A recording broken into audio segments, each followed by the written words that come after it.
à la prod. L-E-S-U-L-I-S. Ça teste trop gros. Casse-tête à tous mes enfoirés. La fouinasse, Lionel, Tetex, K.O. Le petit Arnaud, Ludo.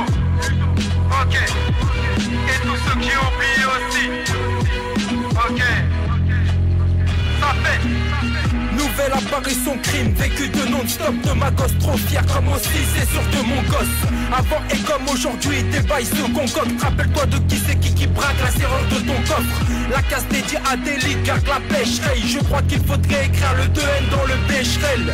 Bref, j'avance, mais des fois illégalement, littéralement. Ça va shooter bélec à médicaments. Maman, ne t'arrête pas à ça, n'en fais pas ce qu'à t'en fais pas. Mais pour te protéger, prêt à faire chanter la capuche plaquée. La rue a fait que parfois pour croquer des lovés, ça purge après. Merde, pratiquer la rime pour moi, c'est comme une levrette. Agilité, facilité, ouais, il y a du level. Ra, ta ta ta ta ta ta ta ta. Je suis dans mon délire, Nachaf Tarasa, cap de la NASA. C'est la connexion de Nel Rickson des crimes. Allez, levez vos déions, mes cyborgs et criez. Car c'est réciproque et oui, ça nous fait zizir, si. Lui aussi, l'épisode est cuit. C'est la connexion de Nel Rickson des crimes. Allez, levez vos déions, mes cyborgs et criez. Car c'est réciproque et oui, ça nous fait zizir, si. Lui aussi, l'épisode est cuit. Sur la mixtape de haine, certains ont blétrant et claqué des fesses, obligé, on a mis des trempes. Étrange, j'ai des restes chez Errant, je m'interroge, 32 ans, même plus trop le temps de me les bran. 2018, je suis le nouveau Charles Baudelaire. Dans ce game, je trifouille et toi, ta petite château terme. Sur un château d'Axe, d'Akodak, c'est du tac au tac, face trop grave, et je te crache, mon panacota. Nel Rickson à la prod, on nique la proc, intrépide hardcore, et on en a marre de tous ceux qui radotent. Tire d'un mirador, t'as capté bolos. C'est pas Chantal Goya, laisse-nous les bonbons, tu verras que ça sent la goyave.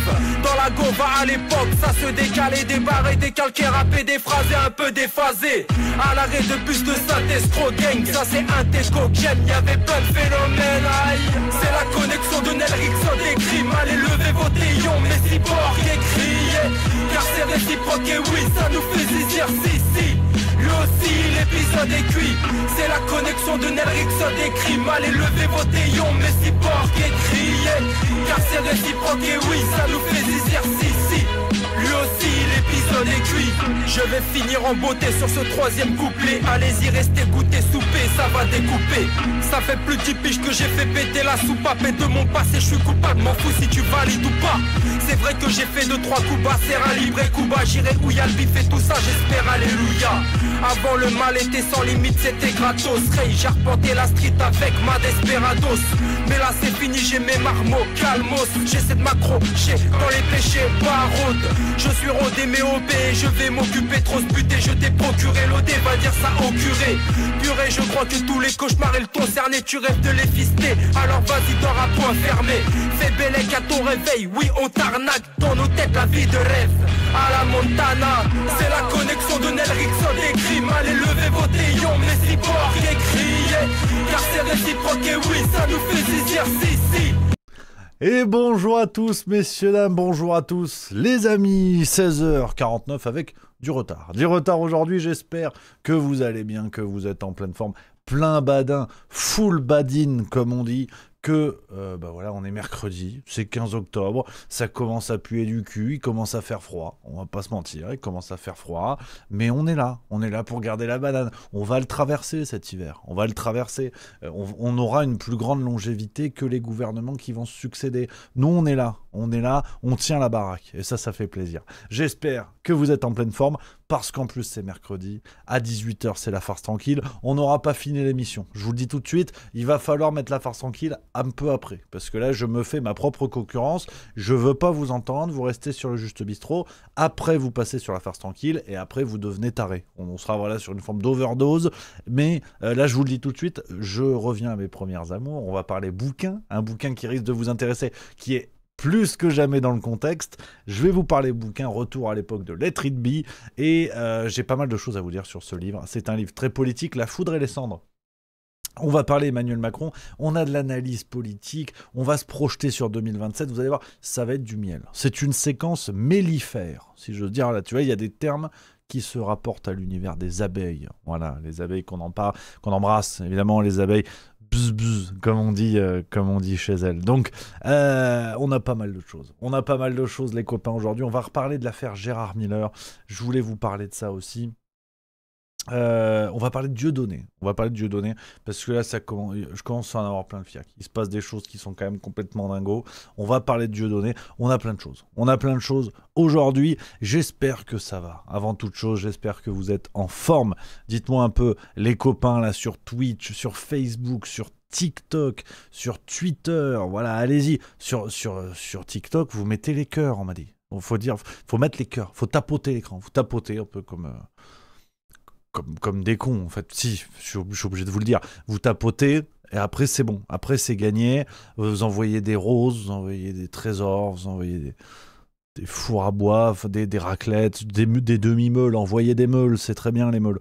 Donc, voilà, faut tapoter. Facebook, Twitter, vous pouvez tapoter, si vous voulez. Ça fait rien, mais vous pouvez tapoter. Et Twitch, faut sub. Voilà, sub à fond, sub comme ça. Non, j'allais dire une connerie, mais je m'étais fait ban pour TikTok, sur TikTok à cause de ça. Donc je ne dirai pas de conneries. Voilà, vous êtes privés. Merci à nos amis chinois. Voilà, vive la Chine, hein, vive la Chine. Hein. Si on est sur TikTok, bravo. Monsieur Xi Jinping, qu'on embrasse évidemment. J'en peux plus, qui vient de subprime 33e mois. Merci beaucoup. Venizmas pour le sub 15e mois également. Merci beaucoup les amis.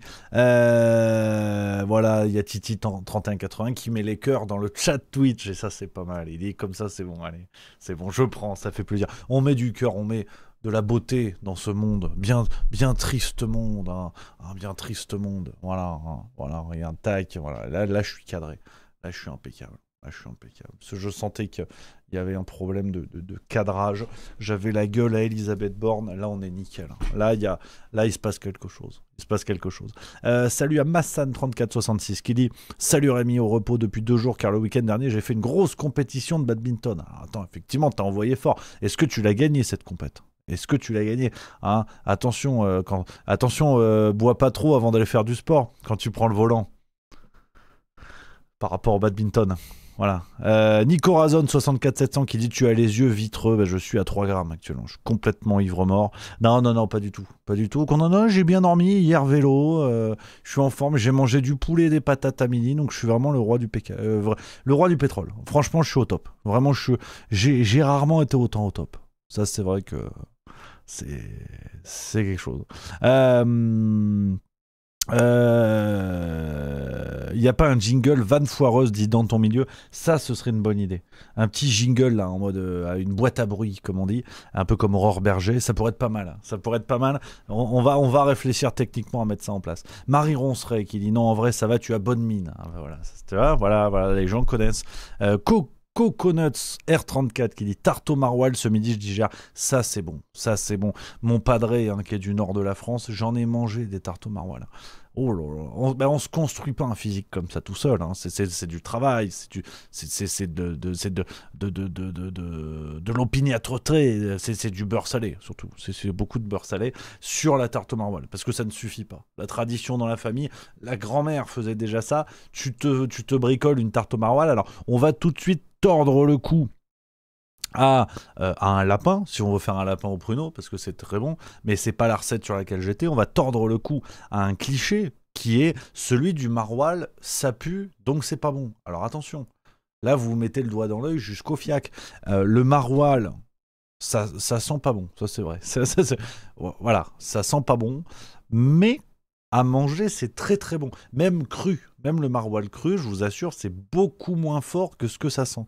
Peut-être comme Gérard Larcher d'ailleurs. Tu sais pas, t'as jamais goûté du Larcher. Donc d'ailleurs on n'a pas envie. Mais c'est attention, voilà, tordons le cou immédiatement.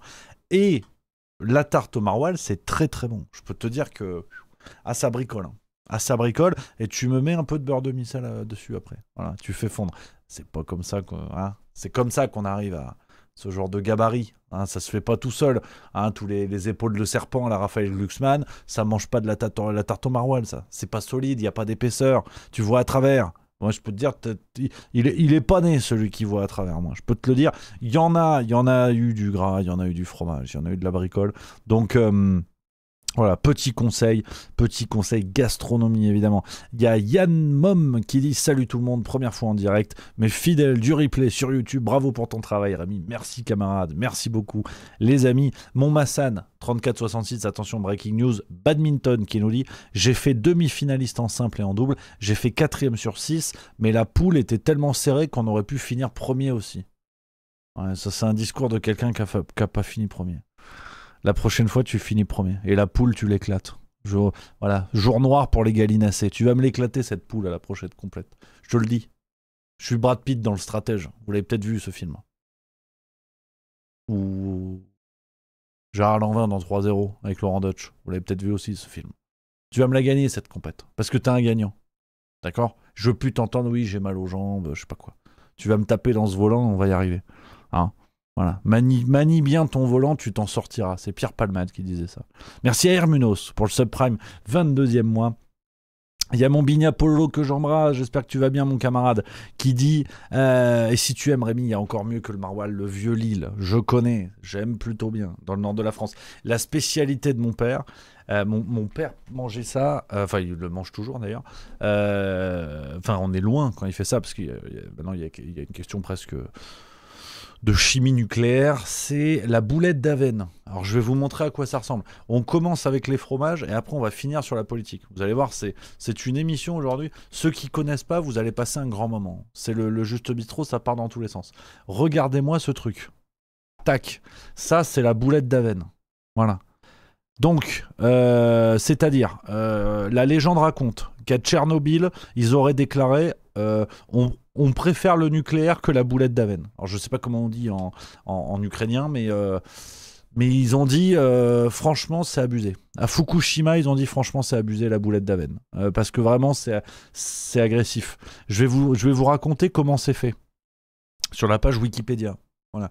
Donc pas de polémique. Wikipédia et les fromages, normalement on est bon. Les pages sont pas bricolées. Je vous lis. Ce fromage de lait de vache à pâte molle à croûte lavée, donc déjà première différence avec Roselyne Bachelot, d'un poids moyen de 250 grammes, est à base de lait cru pasteurisé ou thermisé. Il est fabriqué à partir de débris de maroilles blancs frais et de maroilles déclassées de la filière commerciale dans le cadre de l'AOC Maroilles. Il peut être enrichi de persil, d'estragon et de clous de girofle. Donc pour ceux qui n'ont pas compris, ce fromage-là, il est fait à partir de débris de maroilles. C'est-à-dire, tu prends des morceaux de maroilles qui ne sont plus valides. Tu en fais un fromage conique que tu appelles la boulette d'Avenne, et ben c'est ce fromage. En gros, c'est La République en marche, en fait. C'est-à-dire que tu as pris tous les débris des autres partis, on peut plus en foutre grand-chose. Édouard Philippe, Bernard Cazeneuve, vraiment, tu peux plus en branler grand-chose, et tu me fous ça dans un fromage. Boulette d'Avenne. Alors, à la différence de La République en marche, c'est que c'est pas si mauvais, la boulette d'Avenne. Par contre, frérot, t'as une haleine derrière. Mais t'as une haleine. Oh là là, à décorner les boucs, comme on dit.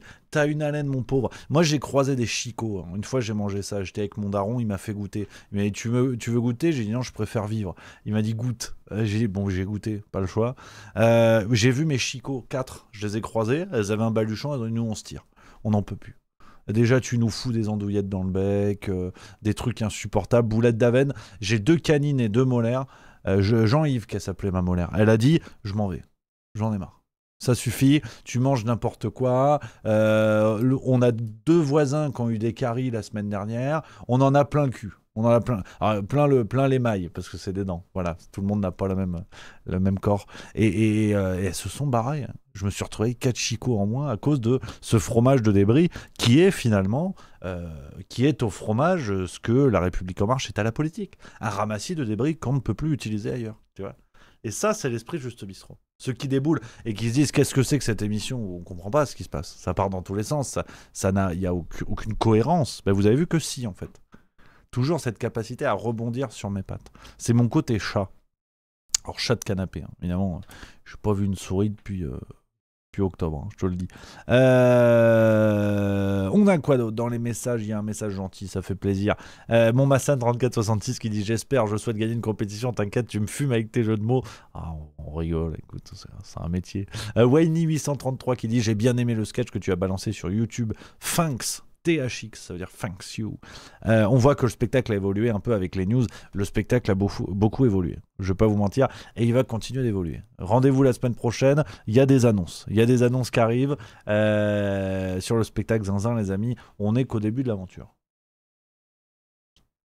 T'as vu, je sirote. Je sirote le plaisir que j'ai à jouer le spectacle Zinzin. D'ailleurs, les prochains rendez-vous, on en reparlera dans quelques minutes. C'est Metz, c'est La Rochelle. On va se régaler. Oh, Metz, on est bientôt complet. 247 places, je crois qu'il en reste une quinzaine. Il en reste 15-20. Ça va être une belle soirée. Strasbourg, on va être quasiment 300. Là,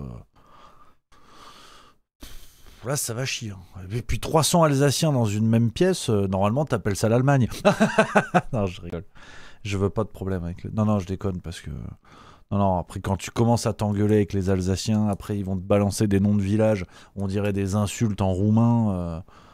Quand tu commences à habiter à côté de Bled qui s'appelle Souffel-Weiersheim, Gamsheim, Heurt, tu commences vraiment là, tu te dis ces gens-là, faut les prendre au sérieux. Donc je veux pas me brouiller avec les Alsaciens. Attention, je rigole.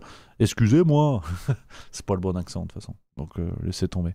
La Girafe 84 qui dit: tu viens quand à Avignon? On travaille sur la tournée 2026. Je peux d'ores et déjà vous l'annoncer. On a 15 dates calées pour 2026. Il y en a une dizaine d'autres qui vont arriver. On va tout vous révéler la semaine prochaine. On va vous révéler les villes la semaine prochaine. D'ailleurs, toutes les dates seront balancées en avance sur le Telegram Juste Milieu. Ça, je vous donne le scoop parce que c'est normal. Voilà. Sur le Telegram et sur la newsletter Juste Milieu. Ceux qui nous suivent dans la communauté, qui nous soutiennent sur le Telegram et sur la newsletter, on les infos en premier, hein, évidemment, c'est normal. C'est normal, attends, on est de droite, on s'entraide, on est tous francs-maçons. Je rigole, je déconne, non, je rigole parce que ça, c'est un coup à ce que la séquence soit coupée, dire oui, Rémi est franc-maçon et tout. Ça va, non, je suis même pas franc en vérité. J'arrive même pas à être franc. Et maçon, alors tu verrais la gueule quand je bricole, franchement. Déjà, tu verrais ma gueule de base. Tu vois bien que j'ai pas une gueule de franc et j'ai même pas une gueule de maçon. Donc voilà. Qu'est-ce qu'on a, les copains dans le chat, on a Antoine Job qui connaît Erkartswiller. Tu vois, t'as des trucs, laisse tomber. Intomac, merci d'avoir accepté l'invitation de Loup Divergent, Rémi. Oui, je l'avais dit, avec plaisir. Faut qu'on cale une date. On est en train de discuter pour les dates, avec plaisir, ça se met en place. Bignapolo qui dit: les amis, allez voir notre Rémi, vous allez mourir de rire en prime, vous pourrez lui parler en vrai. Arrête, merci coquin, ouais, gourmand. Et Claquin qui dit: si t'es en spectacle le soir de l'élection de 2027, il y a moyen que ce soit sport. Il y a une réflexion, on en parlait ce matin en haut lieu, ce matin avec celui qu'on appelle Altef 4. Il y a des choses qui se réfléchissent. Pour 2027, on va pas abandonner les planches comme ça. Voilà. Je peux pas en parler. Pour l'instant, c'est secret défense. C'est secret défense. Donc, les amis, on va y aller parce qu'il y a quand même de l'actu. Il y a quand même de l'actu. Et tiens, tant qu'on parle d'humour, je sais pas si vous avez vu passer cette séquence, mais à la fois instant grognon et à la fois ça suffit. Hein, soutien à Dieudonné. On va le dire tout de suite, soutien à Dieudonné, parce que soyons clairs, vous le savez évidemment que c'est l'un des humoristes qui m'inspire le plus, ça ne fait aucun doute, que j'aime beaucoup, dont je ne partage pas évidemment certaines positions publiques hors scène, on va dire, mais comme l'avaient dit bien d'autres humoristes, des gens comme Alexandre Astier par exemple, qui avaient salué le fait que Dieudonné était le taulier évidemment, ça s'invente pas, on va pas refaire l'histoire, c'est évidemment assez clair. Mais en fait, c'est même pas une question d'être fan ou pas. C'est même pas une question d'être fan de Dieudonné ou pas. Mais à un moment donné, la chasse politique qui continue. Regardez ce qui s'est passé. C'était lors de l'un de ses spectacles. Alors déjà, il est obligé de le faire dans des endroits, chez des particuliers. Enfin, c'est une galère sans nom. Regardez ce qui s'est passé. Un soir de spectacle de Dieudonné en France. C'était il y a quelques jours.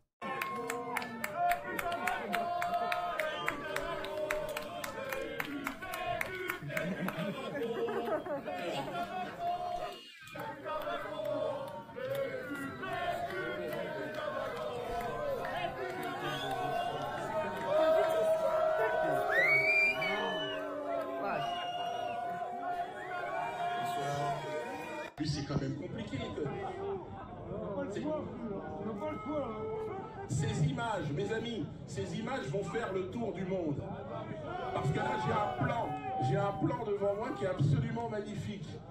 C'est-à-dire, je suis entouré de mecs cagoulés. J'ai l'impression d'avoir... Et sur le plan du droit, on n'a pas d'explication parce que j'ai le droit d'être là. J'ai même un jugement qui m'autorise à être là. Le juge d'application des peines qui m'a permis la suspension de mon bracelet. Il m'a dit, vous êtes autorisé à aller faire votre spectacle là où je suis. Et pourtant, j'ai un préfet qui me dit, non, vous ne pouvez pas. Et je dis, pourquoi? Et je n'ai pas de réponse. J'aimerais simplement... Alors donc j'arrête. On est d'accord que j'ai arrêté. Et maintenant, quoi? Alors maintenant, non, maintenant l'arrêté est respecté. Maintenant quoi? Qu'est-ce qu'ils veulent? Que je dégage? Voilà ce qui s'est passé en France, c'était il y a quelques jours. Hein. La vidéo que je viens de vous montrer a été postée le 10 octobre, donc c'est il y a moins d'une semaine. Vous avez des membres des forces de l'ordre qui déboulent quasiment cagoulés pour faire cesser un spectacle. Alors, je prends cette position, il n'y a pas vraiment de courage là-dessus, parce que j'insiste sur un point, c'est pas une question de Dieudonné. Demain, il se passe la même chose pour Kev Adams, Anne Roumanoff ou Guillaume Meurice, c'est la même chose, c'est le même tarif.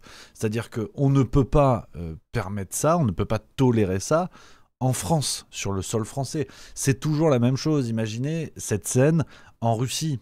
Un humoriste russe qui serait inconnu par ici, qui se ferait interdire de spectacle avec l'intervention de membres des forces de l'ordre quasiment cagoulés, dont on ne reconnaît pas le visage, on ferait des grandes leçons en disant « Mon Dieu, vous avez vu, nous, pays des droits de l'homme, on n'a pas ça, évidemment. » Si, on a ça. Si, on a ça.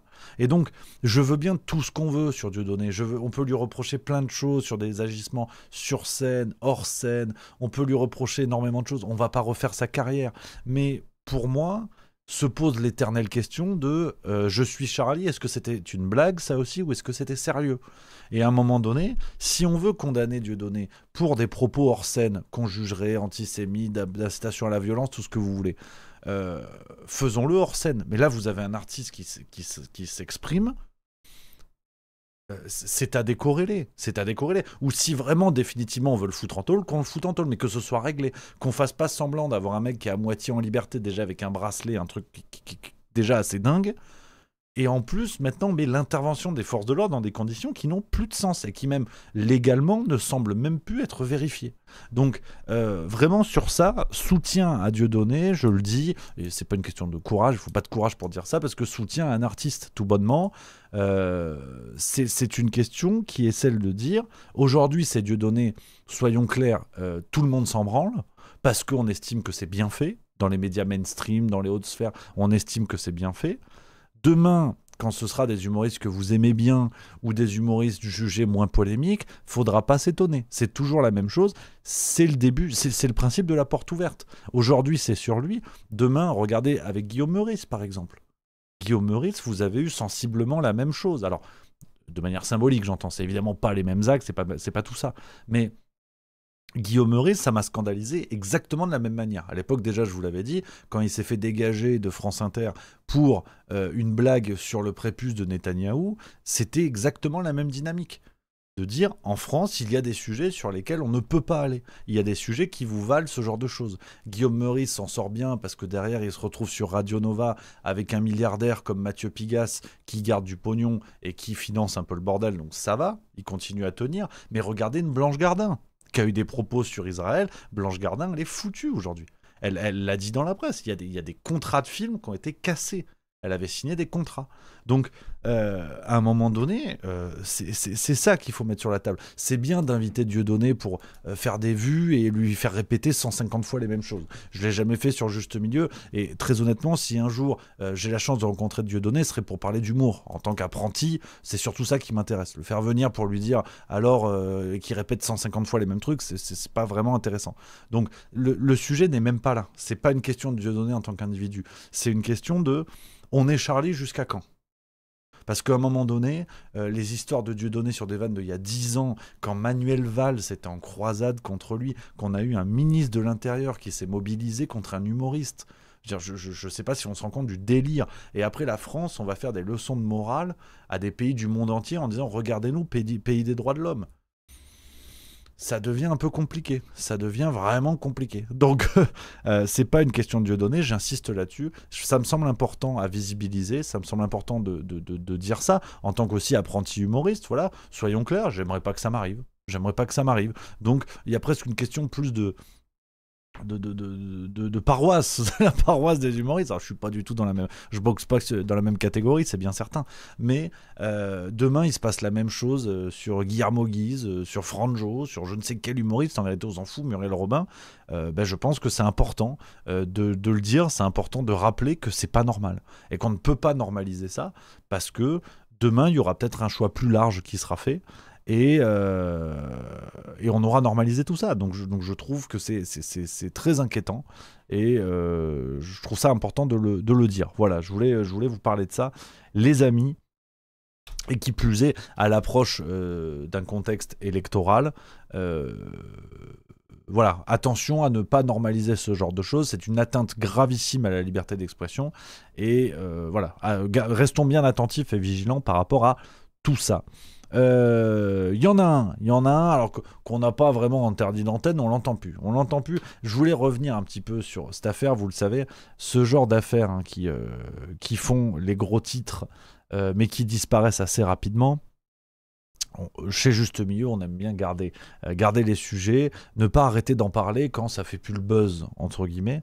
Et cette affaire-là, c'est évidemment l'affaire Gérard Miller. Donc, on a déjà fait une vidéo il y a 10-15 jours à ce sujet, d'une affaire évidemment gravissime. Aux dernières nouvelles, Gérard Miller avait été mis en examen. Donc aux dernières nouvelles, les derniers articles datent de 2 semaines hein, quand vous tapez son nom.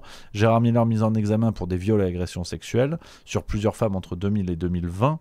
Alors intéressant, on a un article de 24 heures en Suisse qui parle de 2020. Alors l'élément de 2020, je l'avais jamais entendu. Hein. Ouais, sur une femme majeure en 2020.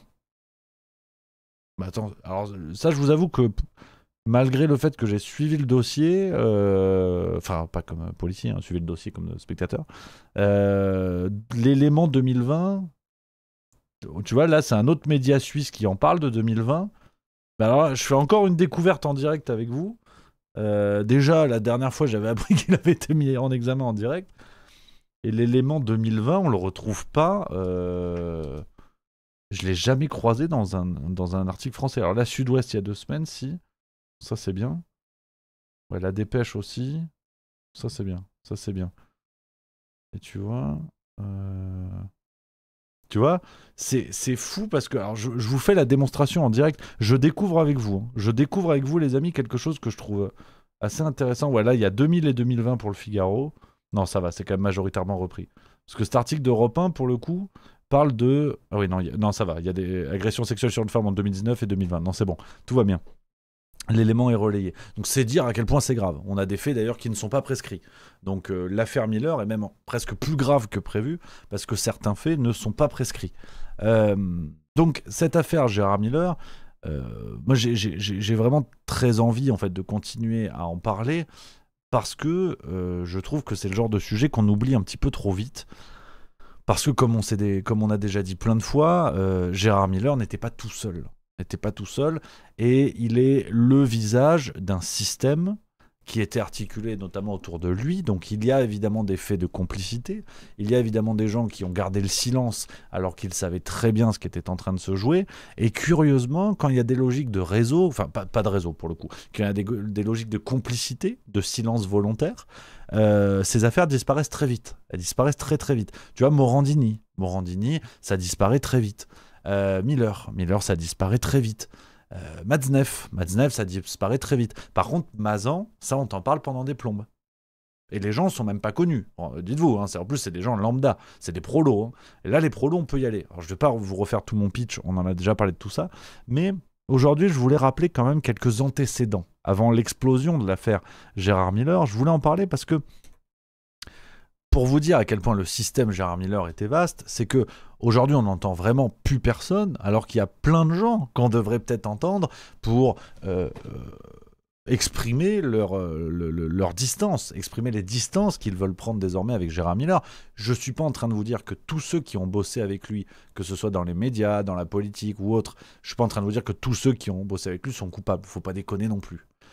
Qu'ils aient été au courant ou pas, faut pas déconner non plus. Mais je dis juste que ça fait pas de mal de prendre des distances, de dire on a découvert tout ça, on savait pas, on veut plus rien avoir à faire avec lui. Ça fait du bien, tu vois. Parce qu'il y a quand même du beau monde. Hein. Il y a quand même du beau monde autour de Gérard Miller. Regardez par exemple en 2011, quand il soutenait Mélenchon, dont la proximité est connue jusqu'à au moins 2018, et la séparation sur la base de la création du média. Quand je disais en 2002 et en 2007 que je votais communiste, quand je disais ça autour de moi, presque tout le monde me disait « mais pourquoi ?» Aujourd'hui, quand je dis que je vais voter Jean-Luc Mélenchon, personne ne me dit « mais pourquoi ?» Mélenchon a réussi ce truc formidable, c'est non seulement à prouver que ses propositions étaient frappées au coin du bon sens, mais également à manifester largement, y compris à des gens qui ne vont pas forcément voter pour lui, que lorsqu'on est vraiment à gauche, eh ben c'est pour lui qu'on vote. Je dois dire que c'est un vrai succès et qui profite à l'ensemble de la gauche. Moi j'ai une thèse. Les socialistes, c'est comme les enfants, il ne faut jamais les laisser seuls. Dès qu'ils n'ont personne à gauche, ils penchent à droite.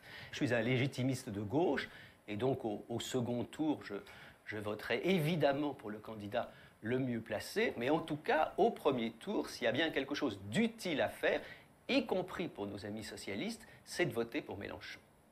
Voilà, tu vois le genre de propos de Gérard Miller, parce que à travers lui, on va pas refaire encore 30 minutes sur la logique de système, de gens qui gardent le silence aujourd'hui, vous avez compris comme moi, ça nous rappelle l'affaire Cottineau, ça nous rappelle l'affaire Matzneff, ça nous rappelle l'affaire Morandini, parce que pour le coup, il n'y a pas beaucoup de leçons à faire à la gauche en disant vous gardez le silence sur l'affaire Miller, la droite garde le silence sur l'affaire Morandini. Donc tu vois, des ordures, ce qui est bien, c'est que les ordures ne s'embarrassent pas des couleurs politiques. Donc attention à nos amis droitardés qui seraient tentés de faire la leçon aux gauchistes en disant « vous balancez pas Miller », bah vous balancez pas Morandini. Donc match nul, balle au centre. Donc là-dessus, c'est même pas une question de couleur politique. Je pense que ce serait trop facile de dire que les prédateurs sont des prédateurs à partir du moment, prédateurs sexuels, à partir du moment où il y a une question de couleur politique.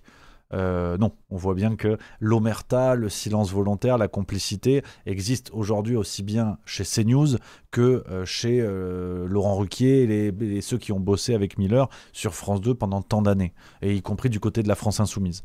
Donc je veux vraiment être précis sur ce point-là, de dire que il serait trop facile de dire que ouais, encore un coup des gauchistes.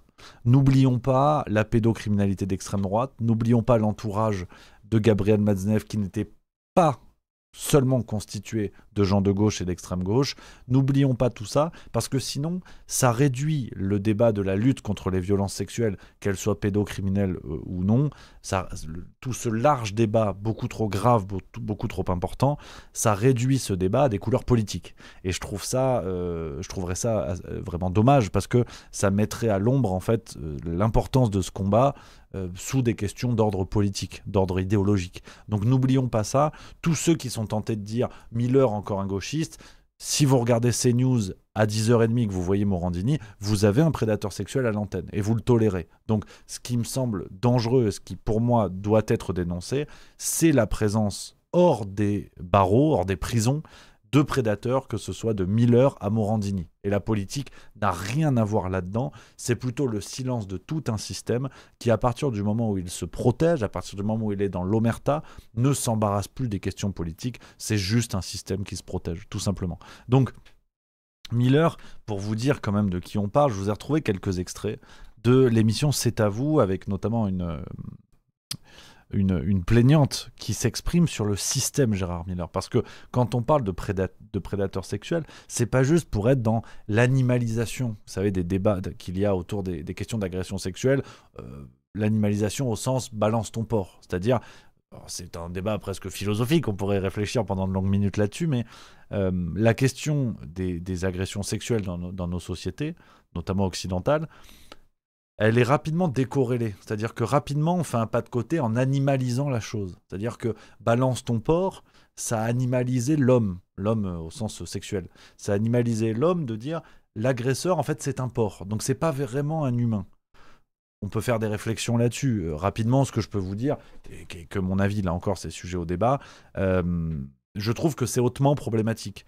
Parce que animaliser un agresseur sexuel, ça le rend presque irresponsable. C'est-à-dire que si on vous compare à un animal, à nos amis animalistes qui seraient tentés de dire quoi, les animaux n'ont pas de conscience, c'est pas du tout ce que je dis. Mais ça fait 5 siècles qu'on n'a pas vu un porc dans un tribunal.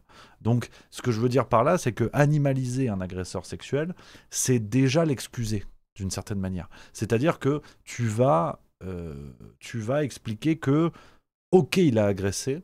Ok, c'est peut-être une logique systémique qu'il a appliquée contre sa victime, avec de la répétition, avec de l'anticipation, avec tout ce que vous voulez.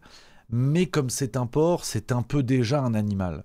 Donc, il réagit déjà peut-être un peu comme un animal. Il y a un instinct animal qui est plus présent. Donc, ce que je veux dire par là, c'est que l'animalisation dans la question des débats autour des agressions sexuelles, je m'en méfie. Je vous dis pas que c'est bien ou pas bien. Ça fait des formules médiatiques qui claquent. Donc c'est sympa, tu vas balance ton porc, c'est cool.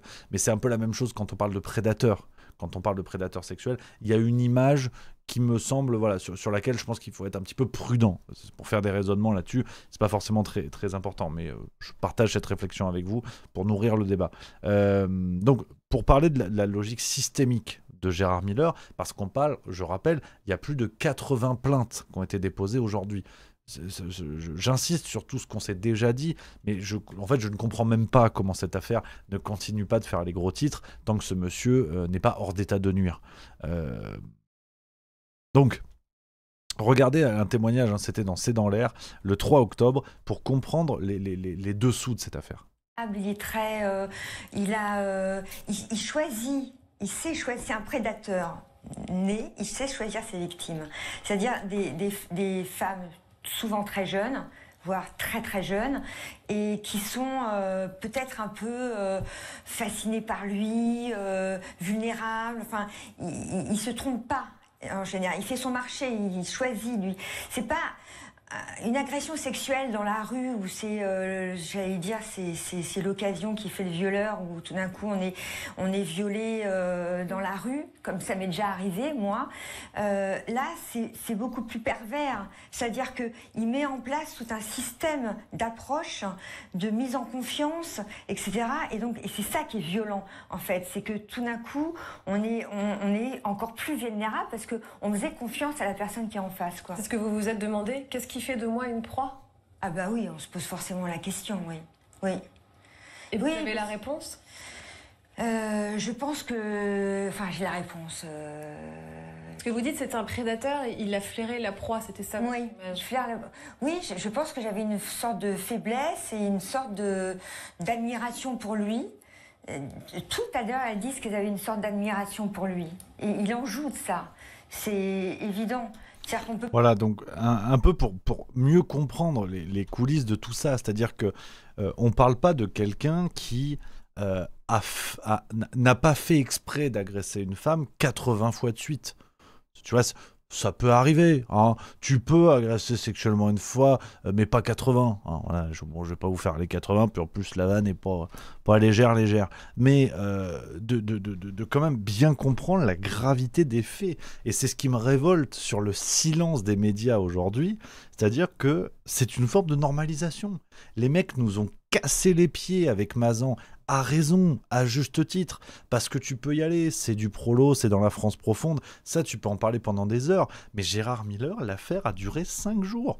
Le mec a été mis en examen, je rappelle qu'il n'est pas condamné aujourd'hui. Il n'est pas condamné. Je rappelle que quelqu'un comme Matzneff est libre comme l'air aujourd'hui. Il n'a pas fait 1 jour de prison, Gabriel Matzneff. Donc, à un moment donné, je trouve ça mais complètement dingue. Je trouve ça complètement dingue. La facilité avec laquelle on a passé sur cette affaire, et je suis désolé, je comprends le contexte politique qu'il y a en France, nous allons en parler dans quelques minutes. Je comprends que les gens ont d'autres problèmes en tête, mais ce qui défait aussi notre société, ce qui fait que notre société devint un cloaque de connards et de dégénérés, c'est ce genre d'affaires.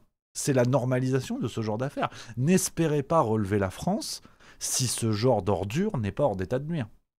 C'est terrible à dire, mais si on relie un petit peu les débats par rapport à notre société, à la décadence morale au sens large, si on espère relever la France, je pense qu'on partage à peu près tous ce souhait-là, ou l'Espagne ou l'Italie, si vous êtes espagnol ou italien, en fait, comme vous voulez.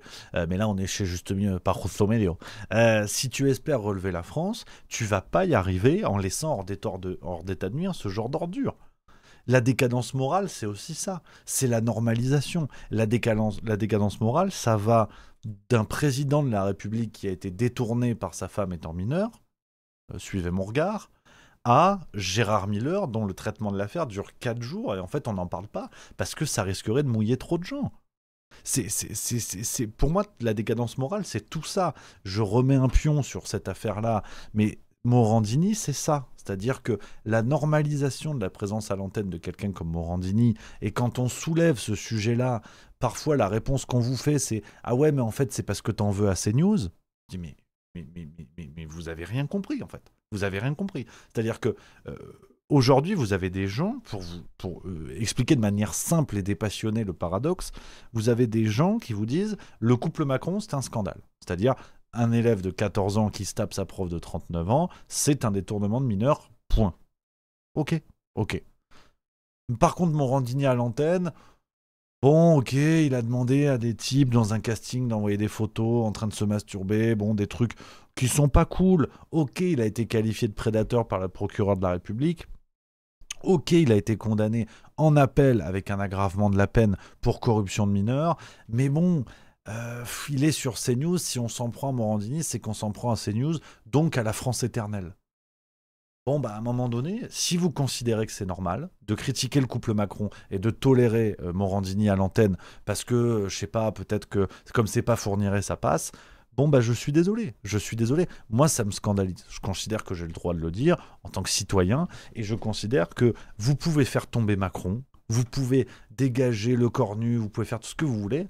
La France restera un cloaque de merde et de rats si on ne se relève pas moralement. Ça passe aussi par là. C'est pas qu'une question politique. C'est-à-dire que demain, on dégage Macron, mais à la télévision, on a Morandini, Cohn-Bendit et Jack Lang, on reste un pays de merde. Je suis désolé de vous le dire. Ça passe par là.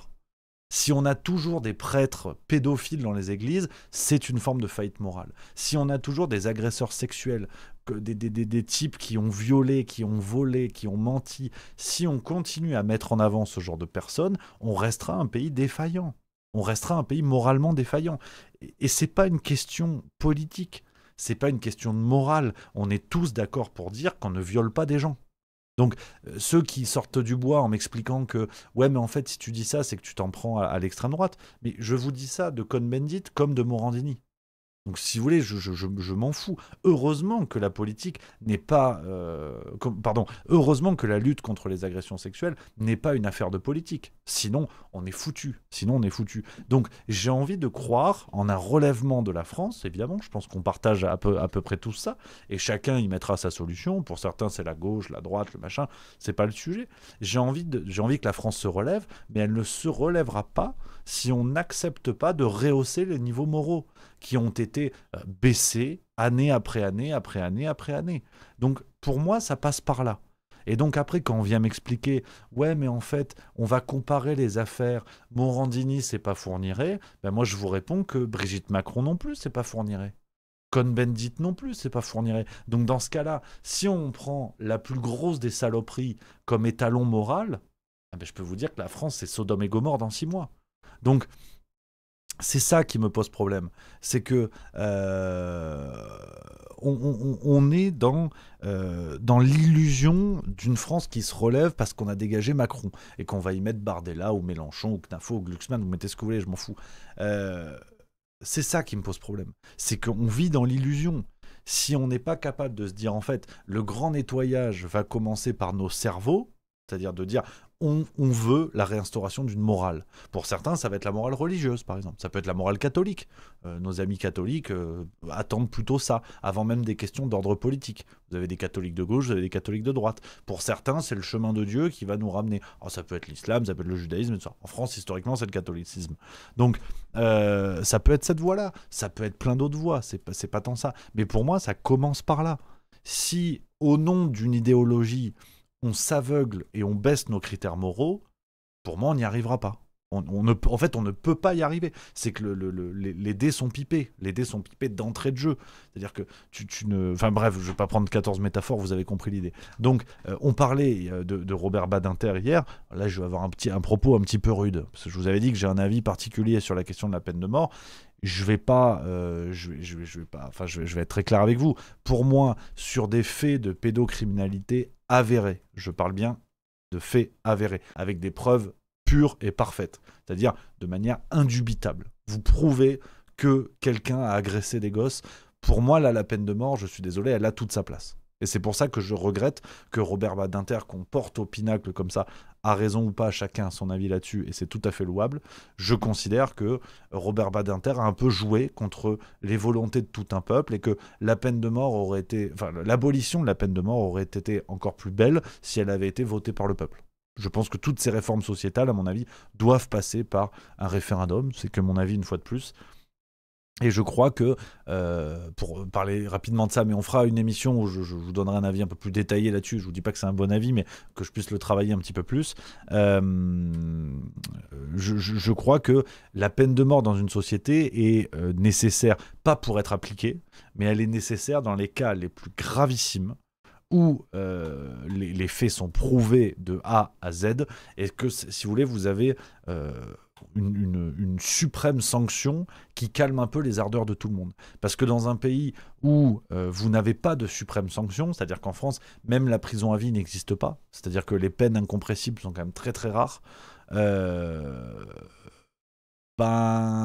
si vous voulez, moi typiquement c'est ce qui peut expliquer une sorte d'effondrement moral. Je considère que quand vous n'avez pas de suprême sanction, alors après peine de mort ou prison à vie réellement exécutée, ça on peut débattre avec grand plaisir, et je pense qu'à la limite c'est une alternative plutôt intéressante d'aller vers une véritable incarcération à vie, véritable et non négociable, c'est-à-dire que vous mourrez en prison, je suis désolé mais il n'y a pas d'autre terme, je veux bien, plutôt que d'aller vers la peine de mort, j'entends bien tout ça, mais aujourd'hui même ça n'existe pas. Donc en fait vous avez des types, si on reprend l'affaire Gérard Miller, alors attention, présomption d'innocence, il n'a pas été jugé.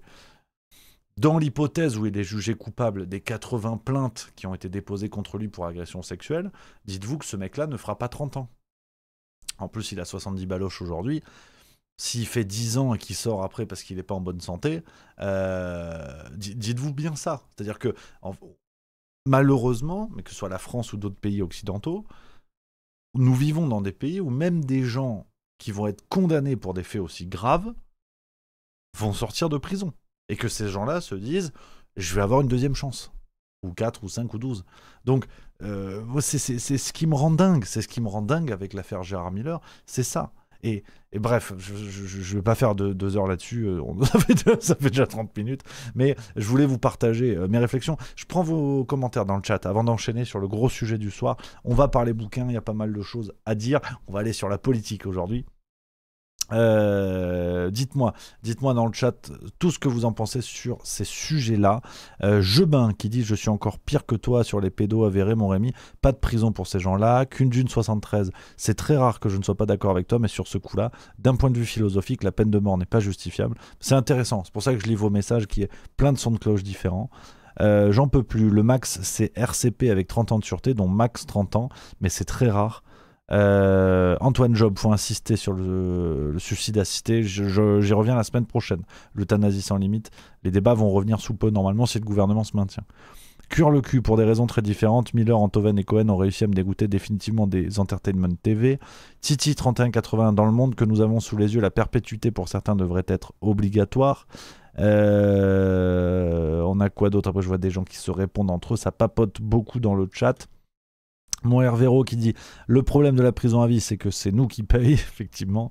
C'est les sto-moldaves, les gens sont devenus tellement cons que même le RIC nous mettrait dans la merde. Anarchy08, on en revient au même problème. Comment régler le problème des criminels si l'on ne règle pas celui des juges? C'est juste, je suis plutôt d'accord avec cette réflexion aussi. Flo Hall 59, ouais, il faut quand même parler de qui paie les frais quand quelqu'un est emprisonné. Alors honnêtement, ça je trouve que faux débat. Faux débat, hashtag Sarah Knafo, tout voir sous l'angle de la dépense publique. C'est-à-dire dans un pays où la dette est passée en 1980 de quelque chose comme 300 milliards d'euros, enfin je crois que c'est équivalent euro, 300 milliards, à aujourd'hui 3300 milliards d'euros, tout voir sous l'angle de l'argent public, à un moment donné, ça me gonfle.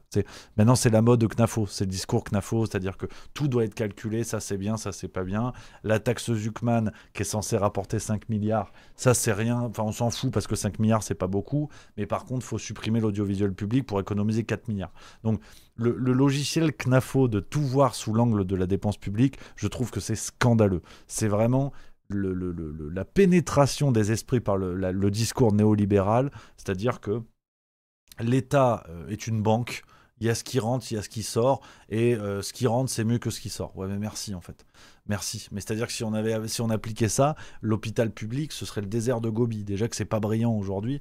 Enfin, je comprends pas, et cette histoire de qui paye pour les gens en prison, renversons la question. C'est-à-dire que vous préférez ne pas payer et que ces gens soient dehors, vous préférez payer et qu'ils soient hors d'état de nuire. C'est très mignon ce discours de tout voir sous l'angle des dépenses publiques, mais je peine à le comprendre, très honnêtement. Nitologiste, salut Rémi. En prenant du recul, il faut peut-être se responsabiliser collectivement sur le pourquoi ils existent. La punition est utile, mais elle ne résoudra pas le problème à la base. Bigna Pololo qui dit et combien coûte un député. Bloubi Boulga, totalement d'accord. Philanthrope, ne tombons pas dans le pathos. Un des derniers condamnés à mort, Ranucci, était sûrement innocent et pourtant l'opinion publique a fait qu'il a été tué.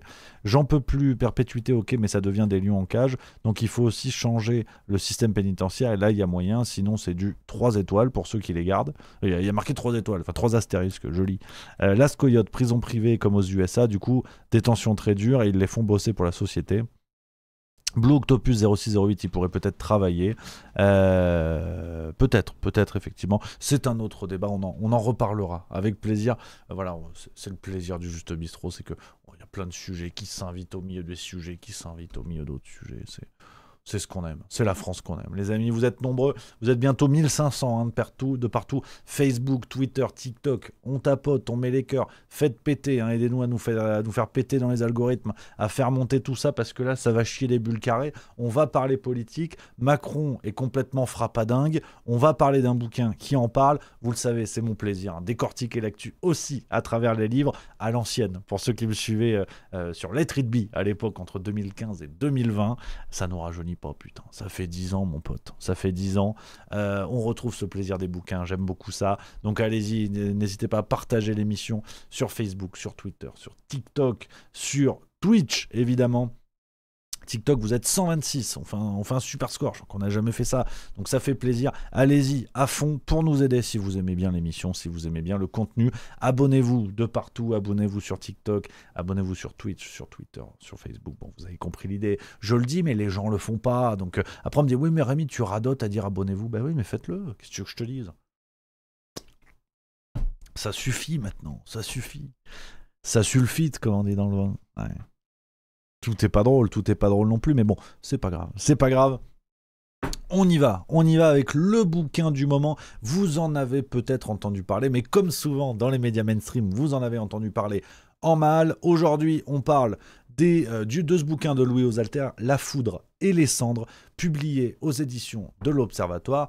Il y a de quoi dire. Alors, les amis, ce bouquin, vous le savez, c'est mon plaisir, je radote, j'aime ça, j'aime vous parler de livres pour éclairer l'actualité, des livres parfois anciens, des livres parfois contemporains, et celui-ci, il est sorti il n'y a pas longtemps, le 8 octobre, aux éditions de l'Observatoire, très exactement. Il est signé par le journaliste Louis Osalter, que j'aime plutôt bien, journaliste politique du Figaro, qui avait signé L'étrange victoire suite à la réélection de Macron en 2022. Et j'aime bien ce mec parce que pourquoi j'aime bien ce mec et pourquoi de manière générale j'aime bien les bouquins politique. Là, tu te dis, putain, t'as des passe-temps dans la vie, comme disait Pierre Desproges, c'est un peu comme se masturber avec une râpe à fromage, beaucoup d'efforts pour peu de résultats. J'aime beaucoup les bouquins politiques pour une question de temporalité. C'est-à-dire que, et c'est ce que je fais tous les jours sur Juste Milieu, mais quand on lit les quotidiens, Le Figaro, Libération, l'Humanité, tout ce que vous voulez, les quotidiens, si vous voulez, sont l'écran de fumée par excellence. Vous le voyez dans les périodes, par exemple, où Macron nous dit « je vais nommer un Premier ministre ». Alors là, à ce moment-là, tu as tous les noms qui sortent. Ma grand-mère, Xavier Bertrand, une tringle à rideau. D'ailleurs, si tu fais un test de QI entre les deux, c'est pas gagné. Enfin, vous connaissez ce moment-là où les noms sortent dans la presse, ça occupe 2 jours, puis en fait, au bout du compte, c'est jamais les noms qui sont sortis. Ou une fois sur 4 avec un coup de bol. Ce que j'aime beaucoup dans les bouquins politiques, c'est qu'en fait, on rentre sous le capot de la machinerie politique, mais sous le capot de la machinerie médiatique aussi. Et avec ce genre de livre, on comprend que tout ça, c'est des conneries. Que, par exemple, ça s'appelle des ballons d'essai, quand le pouvoir en place va tester des noms dans les médias pour voir comment l'opinion publique réagit. On apprend dans ce genre de livre comment tout ça est organisé. Donc, autant vous dire que j'ai plein de pépites aujourd'hui à vous révéler dans cette séquence sur ce bouquin extraordinaire. L'équipe Juste Milieu vous a préparé, il y a une fiche de lecture. Voilà, ça dégale. On va faire un truc sympa résumé que vous pourrez garder. Fiche ressources, comme au CDI. Je suis la dame du CDI à l'époque. Taisez-vous. Je vous ai fait une petite fiche lecture, je vous donnerai le lien après. Vous le retrouvez dans la description sur YouTube, évidemment. Alors, ce bouquin, La Foudre et les Cendres, il nous raconte quoi? La Foudre et les Cendres, c'est la biographie de Jeanne d'Arc. Je déconne, évidemment. La biographie d'Emmanuel Macron. En tout cas, la biographie récente, on va dire, d'Emmanuel Macron. En gros, les coulisses de la Macronie depuis la dissolution. Donc c'est très récent, juin 2024, au soir des résultats des européennes, et la branlée, évidemment, pour la République En Marche, qui boitait pas mal, quand même, qui boitait pas mal. Elle avait pris un coup de pelle, la République, à ce moment-là. Et on rentre dans les coulisses de la Macronie. Alors, accrochez-vous à votre slibard, parce que je l'ai mis dans le titre de la séquence. On apprend notamment dans ce livre que Macron est complètement jobard. Normalement, tu lui fous un entonnoir sur la gueule, on est à vol au-dessus d'un nid de cocu. Hein. C'est-à-dire tous les électeurs de la République En Marche, on y est. Hein. C'est-à-dire le mec est complètement jobard. Des journalistes le disent, des proches le disent, des membres de l'entourage de Macron le disent, des membres des partis d'opposition, tout le monde est d'accord là-dessus. Et pourtant, le mec est toujours aux manettes. Donc c'est vraiment... ça n'existe pas. Ça n'existe pas dans la vraie vie. Tu vas chez ton proctologue, on t'explique que le mec, il est complètement barjot, qu'il écoute du zaz à longueur de journée, ce qui ne laisse aucun doute sur ses problèmes mentaux. Bon, bah t'y vas pas. Tu te dis, non, l'idée de me faire ranger un avant-bras dans l'océan, j'ai pas envie. Si le mec est fou, je ne lui confie pas mon fiac. Bon, bah là, on confie la France à Macron. Donc autant vous dire que... Elle boite, la République. Donc, dans ce bouquin, on apprend tout ça. On apprend les coulisses de tout ça, les révélations. Et je vais évidemment vous en faire lecture. Parce qu'il y a beaucoup de choses à dire. Comme je vous l'ai dit, ce que j'aime, c'est que ce genre de bouquin, on est dans le temps long. On n'est pas dans le temps court des quotidiens qui créent des écrans de fumée pour fixer l'attention des citoyens. Donc, j'ai plein de sous-parties dans la présentation du bouquin avec des pépites sur tout le monde. On va commencer avec les personnages forts de la Macronie qui sont épinglés dans le livre. Par exemple, Gabriel Attal. Vous savez, dans le temps court des quotidiens, on vous dit Attal, Macron, alors ils s'aiment pas trop, mais ils s'aiment un petit peu. Il y a un côté retour à Brokeback Mountain avec les scénaristes de Camping Paradis. En fait, ils peuvent pas se blairer, mais vraiment pas. C'est-à-dire...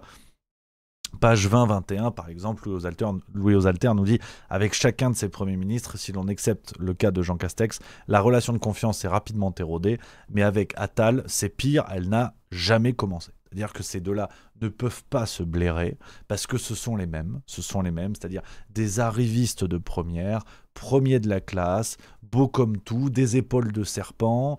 Gabriel Attal s'était tapé Joyce Jonathan... Emmanuel Macron, c'était plutôt le sosie de Mireille Mathieu, enfin plutôt Mathieu que Mireille d'ailleurs, mais chacun son époque, chacun ses habitudes, mais en tout cas les deux ne peuvent pas se piffrer. On apprend dans le bouquin par exemple concernant la nomination de Gabriel Attal. Là encore, dans le temps court des quotidiens, on vous a dit c'est un choix politique fort pour relancer la Macronie, nanana.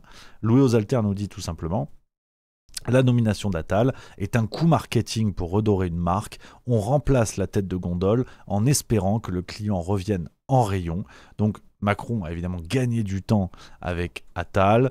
Macron n'a pas supporté de voir Attal s'autonomiser, devenir de plus en plus présent dans les médias, pousser des projets que Macron ne voulait pas forcément pousser, avec un Attal qui est dans le pur exercice de la Macronie, c'est-à-dire le en même temps qui nous amène rapidement à la folie. On rappelle le combat de Gabriel Attal contre l'abaya, par exemple, ce vêtement de tradition musulmane. Alors je ne relance pas le débat là-dessus, si c'est le cas ou pas le cas, c'est pas le sujet. Attal qui avait des comportements de droite parfois, c'est-à-dire on lutte contre l'abaya, mais on milite pour la gestation pour autrui. Qu'est-ce qui se passe? Comment tu fais, Gabriel? Est-ce que c'est ça le en même temps, ou juste t'es complètement barjot toi aussi? Et pour vous dire à quel point ils peuvent pas se blairer, et là attention, ces mots appartiennent au président de la République. Moi je n'oserais pas dire ça. Alors là, loin de moi l'idée, parce que Emmanuel Macron il a qualifié en off Gabriel Attal, il a qualifié de petit con. Je cite, c'est pas moi, c'est le livre. Alors là, petit con, il a dit. Je connais pas sa taille, mais donc petit, peut-être c'est pas vrai. Mais faut voir la taille. Mais petit con, il a dit Gabriel Attal. Gabriel Attal, petit con. Et page 159, on a cette phrase relayée par Louis Osalter.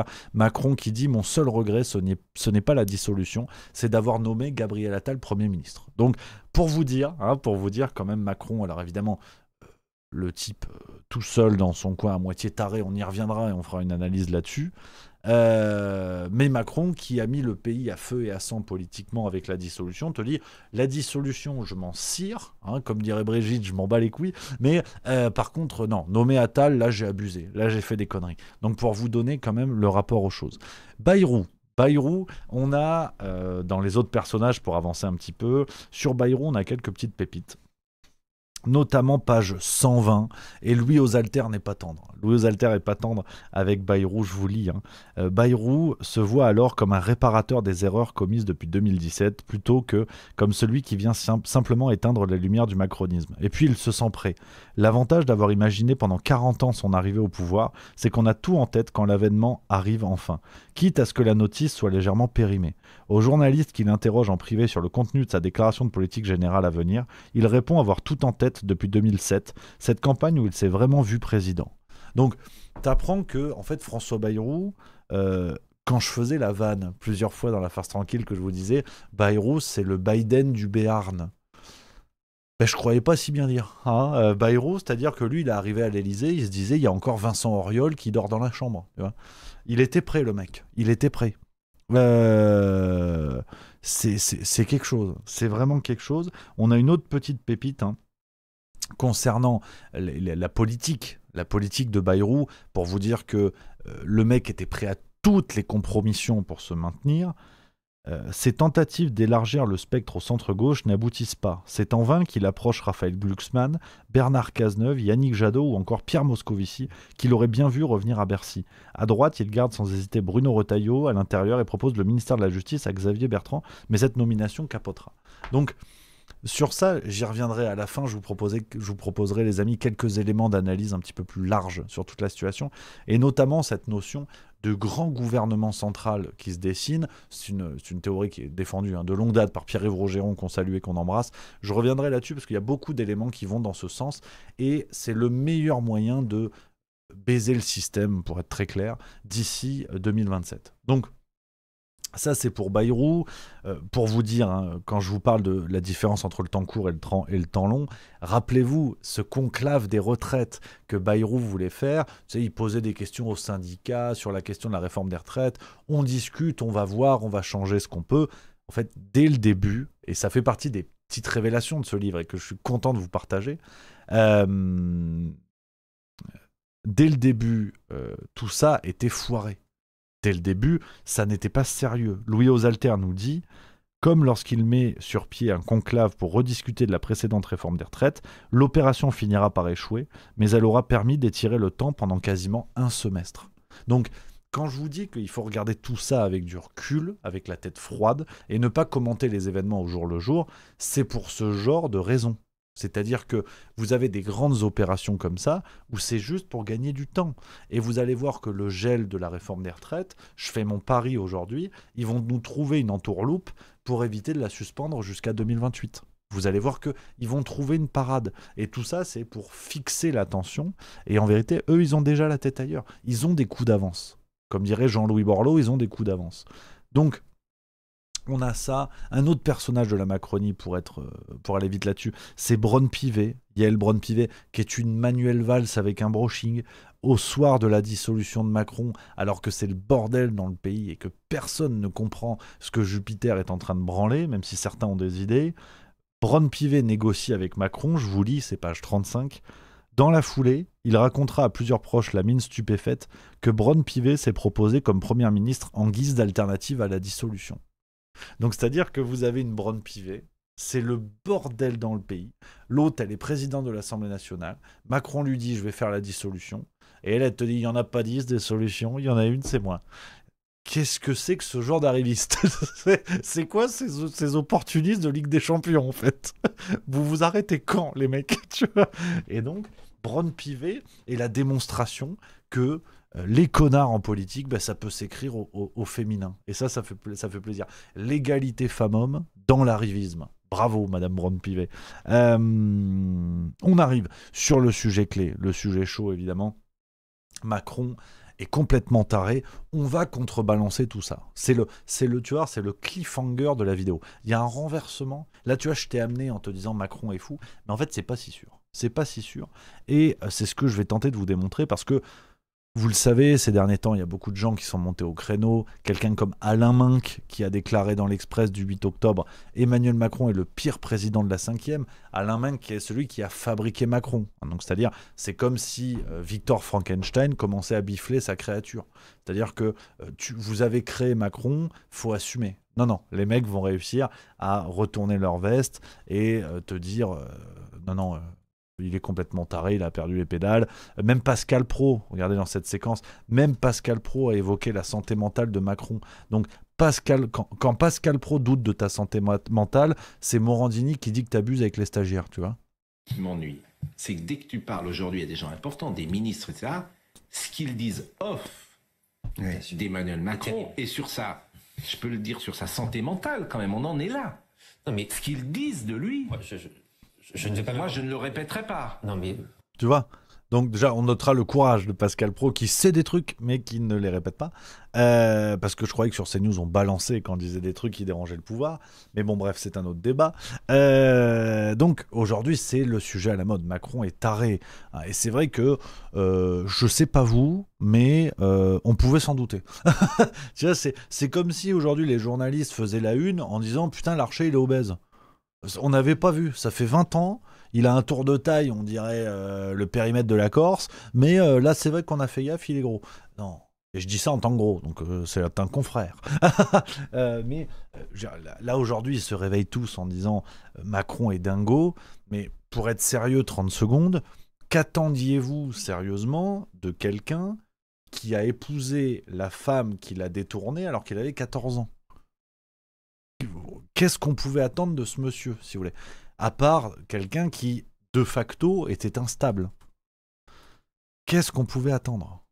Et bien là, aujourd'hui, ils te le disent. Maintenant, tu as le droit de le dire parce que ça y est, dans les médias, ils te le disent. Donc, pour vous dire, même voilà, dans ce bouquin, même Louis Osalter nous explique ça, nous dit, concernant le contexte post-dissolution en 2024, Louis Osalter écrit « À ce niveau-là, ça n'est même plus la confiance fragile du Jean-Claude Duss des bronzés considérant que sur un malentendu, ça peut marcher. Jusqu'au bout, la communication élyséenne martèle que le président croit une remontada possible. » Donc, Macron, aujourd'hui, est enfermé dans ses certitudes, dans ses convictions qu'il va renverser la partie, qu'il va renverser le réel, que les gens le prennent au sérieux. Je vous passe rapidement ces éléments parce que, bon, on le sait, quoi. On le sait, il n'y a pas de problème sur ça. Mais quand même, et c'est là où je contrebalance le truc. Tu vois, comme on dit dans Top Chef, c'est là où j'amène le kick. C'est-à-dire que tu mets du citron vert dans un plat, ça fait un kick, et Hélène Darroze, elle est contente. Là, j'amène le kick. Là, attention. Attention sur le kick. J'amène le kick parce que, et c'est une théorie, c'est la théorie de cette vidéo, je pense que le plus dangereux avec Macron, c'est l'illusion de la folie. C'est que il mime la folie. Et c'est en cela qu'il est dangereux. Parce que ce serait trop facile. La psychiatrisation des adversaires, comme faisaient les communistes à l'époque, c'est-à-dire, tu dis que ton adversaire est fou, tu le prends, tu le mets à l'asile et on n'en parle plus. Et dire ça de Macron, ça me semble trop facile. Je suis pas en train de vous dire que ce qu'il fait, ou parfois ce qu'il dit, ait du sens, qu'on soit bien d'accord. Je dis juste que, paradoxalement, c'est à l'avantage de Macron de faire croire qu'il est taré. Parce que ça le déresponsabilise. Le pauvre, vous comprenez, il s'est fait abuser par Madame Doubtfire, ça a dû lui rester dans le ciboulot, donc évidemment, il n'a pas tous les boulons sur toutes les vis. Effectivement. Mais c'est trop facile. C'est peut-être trop facile. Comment un système qu'il a porté au pinacle, qu'il l'a fabriqué, qu'il l'a fait président, 7 ans plus tard, vient nous dire « Ah, désolé, c'est vrai qu'il fait n'importe quoi, il a tout détruit, mais il est fou. » On ne pouvait pas s'en douter avant. Je vous le disais, ne serait-ce que par son parcours amoureux, qui commence d'une drôle de manière. Quelqu'un qui s'est baptisé contre la vie de son père à 13 ans, qui a un parcours qui n'a à peu près aucun sens. Donc, est-ce que c'est pas un petit peu facile de dire, une fois que le boulot est fait, parce qu'on en est là avec Macron, well done, comme on dit aux États-Unis, well done, le boulot est fait, bon bah il a tout détruit, mais désolé, il est fou. On a fabriqué ce mec-là, on l'a mis en avant, on vous l'a revendu en 2022. Parce qu'à la limite, 2017, tu dis presque 10 ans plus tard, tu peux te rendre compte qu'il est fou. Mais ils nous l'ont revendu en 2022. Je vous rappelle qu'en 2022, les médias mainstream nous disaient c'est un chef de guerre. Il faut lui faire confiance. C'est De Gaulle avec de la coke dans le nez, si tu veux. Donc, moi, c'est ça que je trouve un petit peu facile. Et je vais essayer de vous le démontrer avec, là encore, ce qui est dit dans le bouquin. C'est que si Macron est fou, c'est le premier fou qui maîtrise aussi bien ce qu'il fait et qui imagine des coups de billard à 3 bandes avec autant d'avance. À commencer par la dissolution. La dissolution, ça a commencé là. Hein. Le discours de Macron est taré, il fait tout, il prend des décisions tout seul, il fait n'importe quoi. Ça a commencé là. Alors que la dissolution, c'était prévu. C'était prévu de longue date. Page 25, Louis Osalter nous dit « En ce printemps de guerre de tranchées, alors qu'il est encore loin d'avoir arrêté sa décision de dissoudre, Macron assène à un proche « De toute façon, après les européennes, Attal ne sera plus là. » Donc on a une forme de préméditation à ce moment-là. Page 30, Louis Osalter écrit « Quelques jours avant le scrutin, Macron glisse la possibilité d'une dissolution à une toute petite poignée d'interlocuteurs. » Je vous rappelle également cet article qui était sorti curieusement, cet article qui était sorti, on ne sait pas pourquoi, on n'a jamais entendu parler, ou très peu, du père de Macron. Et rappelez-vous, en juillet 2024, on nous expliquait, il m'en a parlé 2 mois plus tôt, le père d'Emmanuel Macron assure que la dissolution n'est pas venue des européennes. Donc, quand je vous dis que la dissolution était anticipée, c'est pas moi qui le dis, c'est le père d'Emmanuel Macron, à qui Jupiter en a parlé. Donc là, c'est Jupiter et Jupiter. Jupiter et Jupiter. Et Jupiler, pour les Belges, c'est la bière. Donc, quand je vous dis que cette dissolution, par exemple, factuellement, le système médiatico-politique nous raconte n'importe quoi. Quand ils nous vendent un Macron qui aurait décidé ça tout seul dans son coin, et il a fait n'importe quoi, vous comprenez, personne n'a pu l'en empêcher. Le propre père de Macron explique que son fils lui a dit 2 mois avant, très exactement. Minimum. Donc, très clairement, cette piste ne tient pas. C'est pour ça que je reste prudent quand aujourd'hui ce système médiatico-politique qui nous a fabriqué Macron nous dit, vous comprenez, en fait, il est taré. Vous êtes mignon, mais vous le faites passer pour un taré et vous vous trompez, parce qu'il n'a pas décidé tout seul. Il a réfléchi son coup. Même chose, je vous en parlais tout à l'heure, sur la logique de gouvernement central. Pour la faire courte, l'idée de gouvernement central, c'est comment Macron va définitivement assassiner les partis d'opposition. Vous connaissez la stratégie de Macron depuis 2017. Il est arrivé avec ce mouvement protéiforme qui était En Marche. Il est allé grappiller un peu à droite, grappiller un peu à gauche. Petit à petit, il a avalé le Parti socialiste et les Républicains avec de nombreux transfuges des 2 côtés. Donc aujourd'hui, il reste le PS et LR, si tu veux. La vraie question, c'est quand est-ce qu'ils vont trahir leurs électeurs. C'est pas quand est-ce qu'ils vont prendre des décisions autonomes. Et ne reste que plus que les extrêmes. LFI, RN, en gros. Parce que les écolos, ils sont sympas, mais Marine Tondelier, en débat, elle prendrait une branlée par un bac de compost. Donc si tu veux, tu comptes pas vraiment sur eux. Donc tu as aujourd'hui, la scène politique, tu as ce parti central qui est la Macronie, qui dévore jour après jour ces flotteurs gauche et droit, pour reprendre les expressions de Pierre-Yves Rougeron, pardon, là encore, que sont le Parti Socialiste et LR, et ne reste plus que les extrêmes.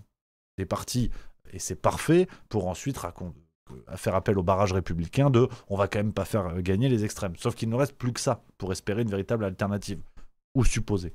Donc, la dernière étape de ce plan-là, c'est un scénario à l'allemande, si vous voulez. C'est un scénario où vous avez une sorte de gouvernement de cohabitation permanente. C'est-à-dire que les gouvernements n'ont en fait pas de véritable couleur. Nos amis germains sont très habitués de ça. En Autriche, par exemple, on avait à l'époque, il y a 10 ans, avec Sebastian Kurz, une coalition extrême droite écolo. Tu recycles les bottes. Donc, tu avais des choses assez curieuses. Nos amis allemands sont habitués de ça. Cette coalition permanente où, en fait, il n'existe presque plus de partis extrêmes parce que tout le monde est à peu près avalé et tout le monde est présent dans ce gouvernement central. Ce qui fait que si demain vous faites un gouvernement de cet acabit, où vous mettez dedans, ça peut être du bloc central, donc Macronie, LR, PS, des gens de la société civile, un gloubi-boulga de tout ça pour dire « Vous avez vu, on a pris un petit peu de tout, on vous l'a mis là, vous allez critiquer quoi ?» Parce que de fait, il n'y a pas de couleur politique dominante, vous ne pouvez pas dire « On est contre Macron ». Vu qu'il y a de tout et n'importe quoi. Donc, l'idée de gouvernement central, c'est ça. Je vous le fais très rapidement, évidemment. Je vous renvoie vers les travaux du Cercle Aristote et de Pierre-Yves Rougeron qui expliquent ça depuis longtemps. Donc, j'insiste beaucoup parce que c'est important. Je ne sors pas ça de ma botte. Donc, j'écoute beaucoup le Cercle Aristote, que j'aime beaucoup. Et donc, c'est important voilà, de dire qui fait quoi. Attends, je veux dire... Si tu veux écouter des trucs sérieux, t'as le Cercle Aristote. Tu veux écouter des conneries, t'as BFM TV. C'est comme ça. Et donc... Pour revenir à Macron, qui est quand même le fou qui prévoit le mieux les coups, vous avez cette idée de gouvernement central qui se met gentiment en place. Par exemple, on apprend toujours chez Louis aux Alters, page 31, une idée qui pourrait venir un jour, parce que quand le gouvernement Lecornu va dégager, vous pourrez dire que vous l'avez entendu ici.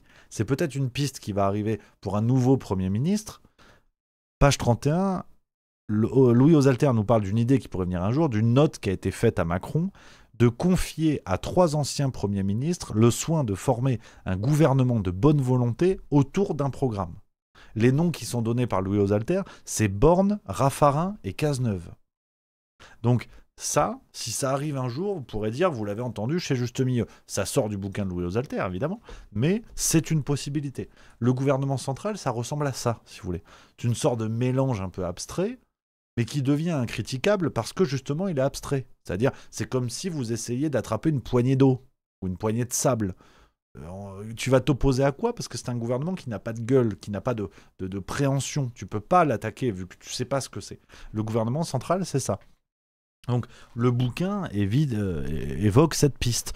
Vous avez, par exemple, page 78, Louis aux Alters nous dit « À la mi-juillet, quelques jours après la baffe des législatives, Macron a une idée, installer un patron à Matignon. » Donc, la société civile, c'est ce que Macron nous avait vendu, rappelez-vous, des gens de la société civile. Demain, tu mets un patron, ou l'ancien président de la Banque de France, par exemple, Villeroy de Galhau, tu mets ce mec-là au Premier ministre, qui va s'opposer? Le mec n'a pas de couleur politique. Donc comment on fait? On nous vend Michel-Édouard Leclerc. On en parle beaucoup. Tu le mets Premier ministre demain. Politiquement, comment tu t'opposes? Tu peux pas. Parce que le piège de la société civile, c'est aussi ça. Donc, et vous avez page 79, là encore, une autre possibilité. Se dessine l'idée d'un gouvernement d'experts qui aurait pour mission de tirer la France de l'impasse. Donc ça, c'est possible. Si Lecornu tombe... Je pense sincèrement qu'on va arriver à ça. Parce que Lecornu était vraiment le joker ultime que Macron voulait depuis longtemps. Macron voulait Lecornu avant même Attal, enfin, si j'ose dire. Il voulait Lecornu à la place de Bayrou. Bayrou lui a mis un coup de pression. Bon, Bayrou est venu, il s'est fait dégommer. Macron était bien content de voir Bayrou se faire dégommer. Et Lecornu est arrivé à ce moment-là. Donc, si Lecornu saute... là je pense qu'on peut aller justement vers une histoire de gouvernement central, une histoire de patron, une histoire de ce que vous voulez. Donc on arrive un peu à la fin de tout ce que je voulais vous dire, une analyse un petit peu générale sur tout ça. Je pense sincèrement, et c'est à la lecture de ce bouquin, je vous le remonte, qui est vraiment un bouquin intéressant. Hein, il y a une fiche de lecture, comme d'hab, c'est la petite habitude. Hein, j'espère que ça vous plaît. D'ailleurs, dites-moi en commentaire si ça vous plaît, les fiches de lecture, si vous trouvez ça intéressant, si vous voulez qu'on change des choses dans la présentation ou autre. L'idée, c'est de créer du contenu en vidéo, mais les vidéos, vous en regardez plein, ça passe. Tout passe tout là, sauf la lutte des classes. Et avec les fiches de livres, vous pouvez les archiver, les imprimer, les passer autour de vous. Ça laisse des trucs. Donc j'espère que ça vous plaît. On a mis ça en place. On espère que voilà, c'est chouette. En tout cas, on est content de le faire. Donc je vous mets le lien dans le chat si vous voulez d'ores et déjà la télécharger. Le lien est en commentaire si vous regardez ça sur YouTube, évidemment.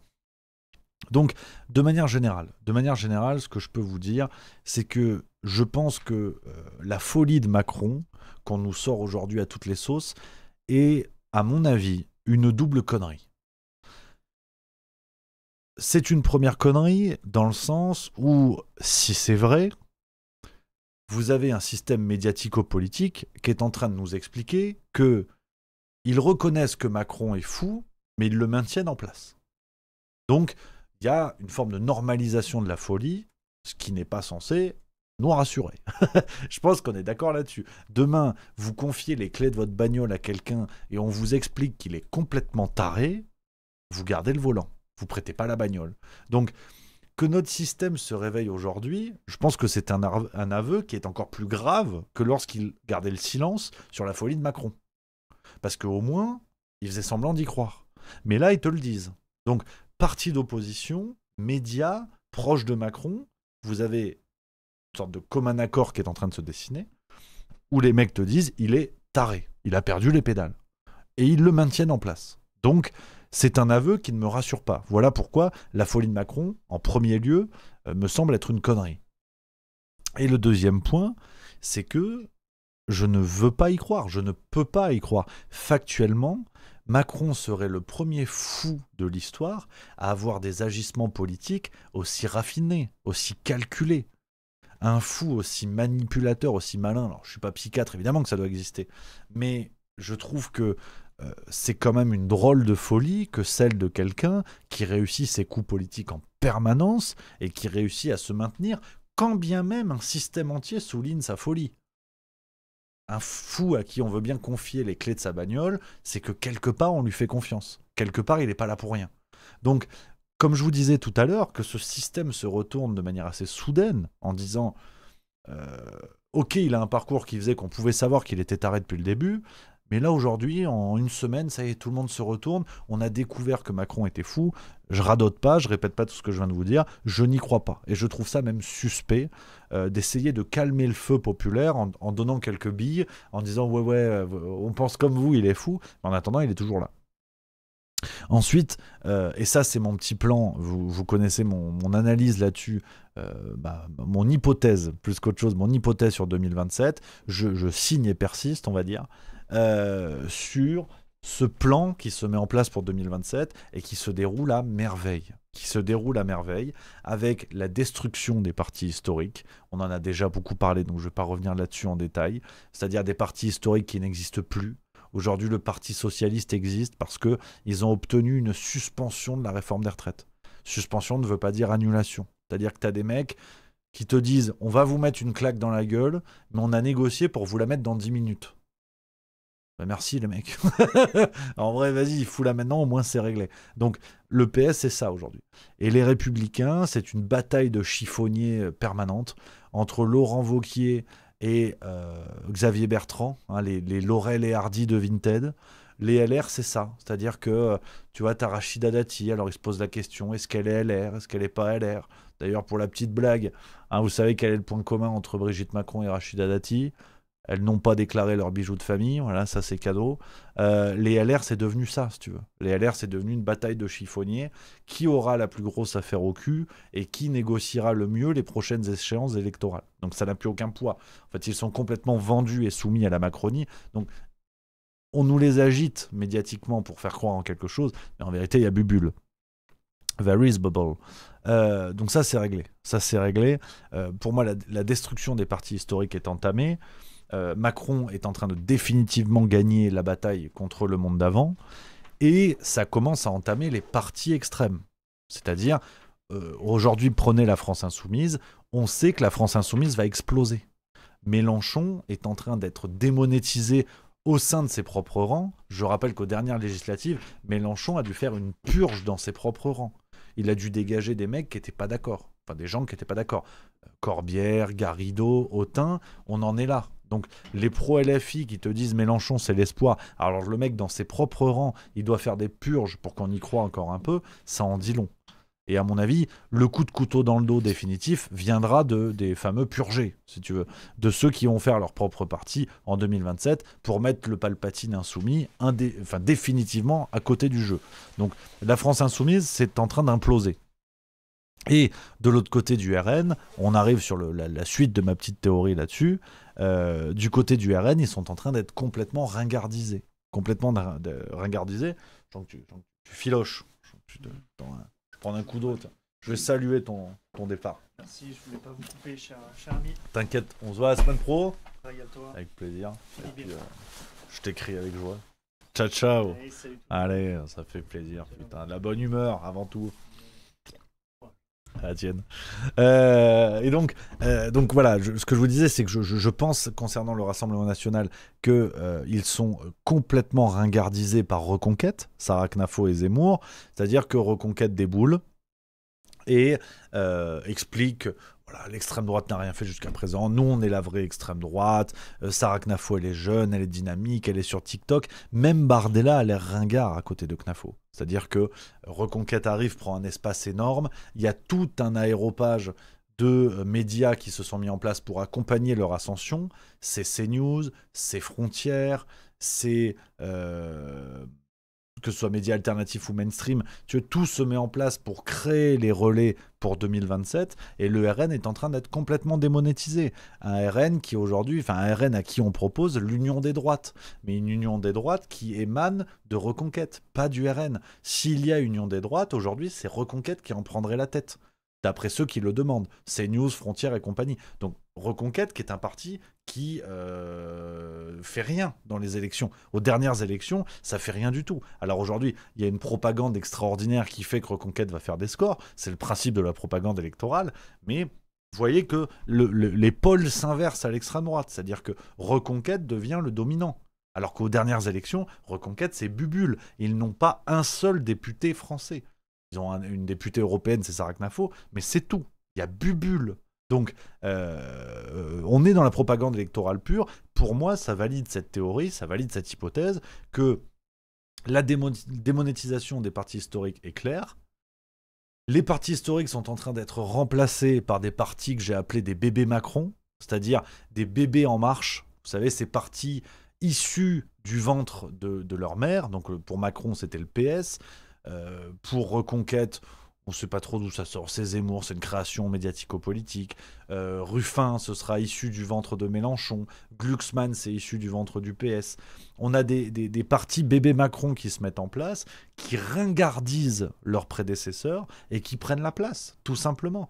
Et donc, on se dirige vers une élection en 2027 où, pour moi, le paysage politique sera complètement reconfiguré. On va vendre aux citoyens la fin de la Ve République, en disant ça y est, on a compris, effectivement, c'était n'importe quoi, tous les opportunistes, on va les dégager, tous les anciens, on va les dégager, place aux jeunes, place à la nouveauté, et on aura Glucksmann, Knafo, Ruffin, Boimran, on aura toutes ces créatures médiatiques pour vendre aux citoyens français, quelle que soit leur couleur politique, leur vendre de la nouveauté, leur vendre de la dissidence, pour mettre véritablement derrière le monde d'avant. Sauf que vous prenez tous ces personnages, sans aucune exception, vous avez des néolibéraux pro-Union européenne.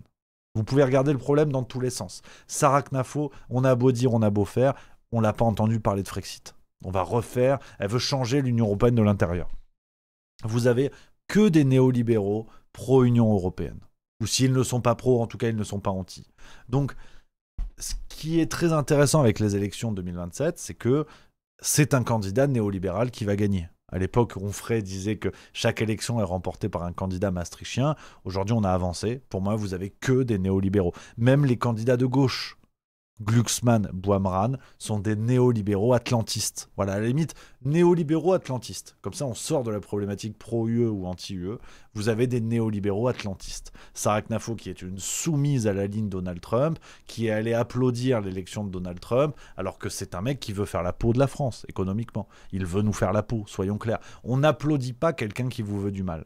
Donc, pour moi, 2027, on y est. On y est parce que le gouvernement central n'a pas forcément besoin d'être aux manettes. C'est aussi ça, l'une des facettes du gouvernement central, c'est-à-dire des gens qui poussent dans le même sens en faisant semblant de ne pas pousser dans le même sens.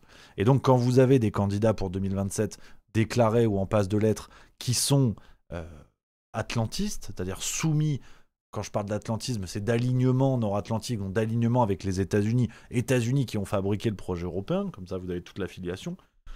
Quand vous avez que des candidats atlantistes, vous avez compris. Vous avez compris où ça va aller. De l'extrême droite à l'extrême gauche. Le sujet n'est absolument plus là.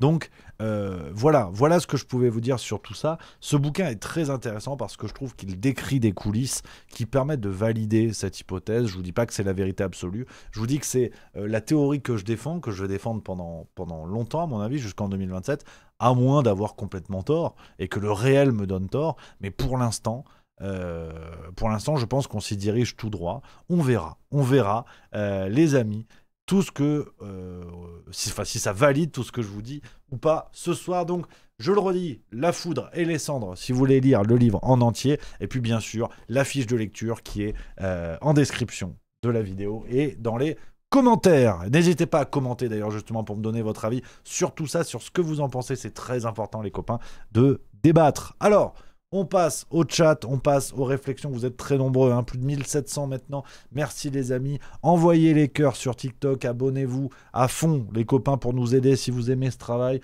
La manière avec laquelle on parle de politique pour décrypter toutes ces conneries. Abonnez-vous plein badin, je compte sur vous. Je prends vos messages. Dans le chat, il y a Saf515 qui dit quid de 2026. Alors, 2026, pour moi, c'est le palier. C'est le palier avant 2027. Je vois pas que je pense pas que ça change grand-chose. Intomac, je refais ma blague. C'est un livre musclé qui a écrit aux haltères. C'est pas mal. C'est pas mal. Bignapolo, c'est parfait, mon Rémi. Merci beaucoup, camarade. J'en peux plus qui dit, je dirais même des candidats atlanto-sionistes. C'est possible aussi. On peut évidemment parler de la ligne sioniste sans trop de soucis. DRNGR, Macron est fou dans le sens qu'il est fondamentalement construit sur l'absence totale de limites et de tabous. Son reliquat de psyché a été façonné ainsi. Ninkook, pour moi, LFI, c'est pas un extrême, c'est un parti de gauche classique, pardon. C'est juste que leur programme social est moins mou que celui du PS. Saf 515 qui dit, qu'est-ce que tu penses des municipales ? Je pense que les municipales, alors pour le greffer à la grille de lecture que je défends là, les municipales vont être justement le marchepied pour la suite. Ça va être la première marche vers la suite. C'est-à-dire qu'au municipal, vous avez des candidats reconquête qui vont faire des bons scores.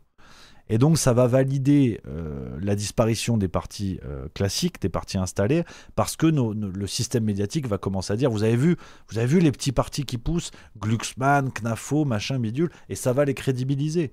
Ça va les crédibiliser, et on est dans une phase de propagande extraordinaire. Ils vont s'en servir pour pousser la mayonnaise.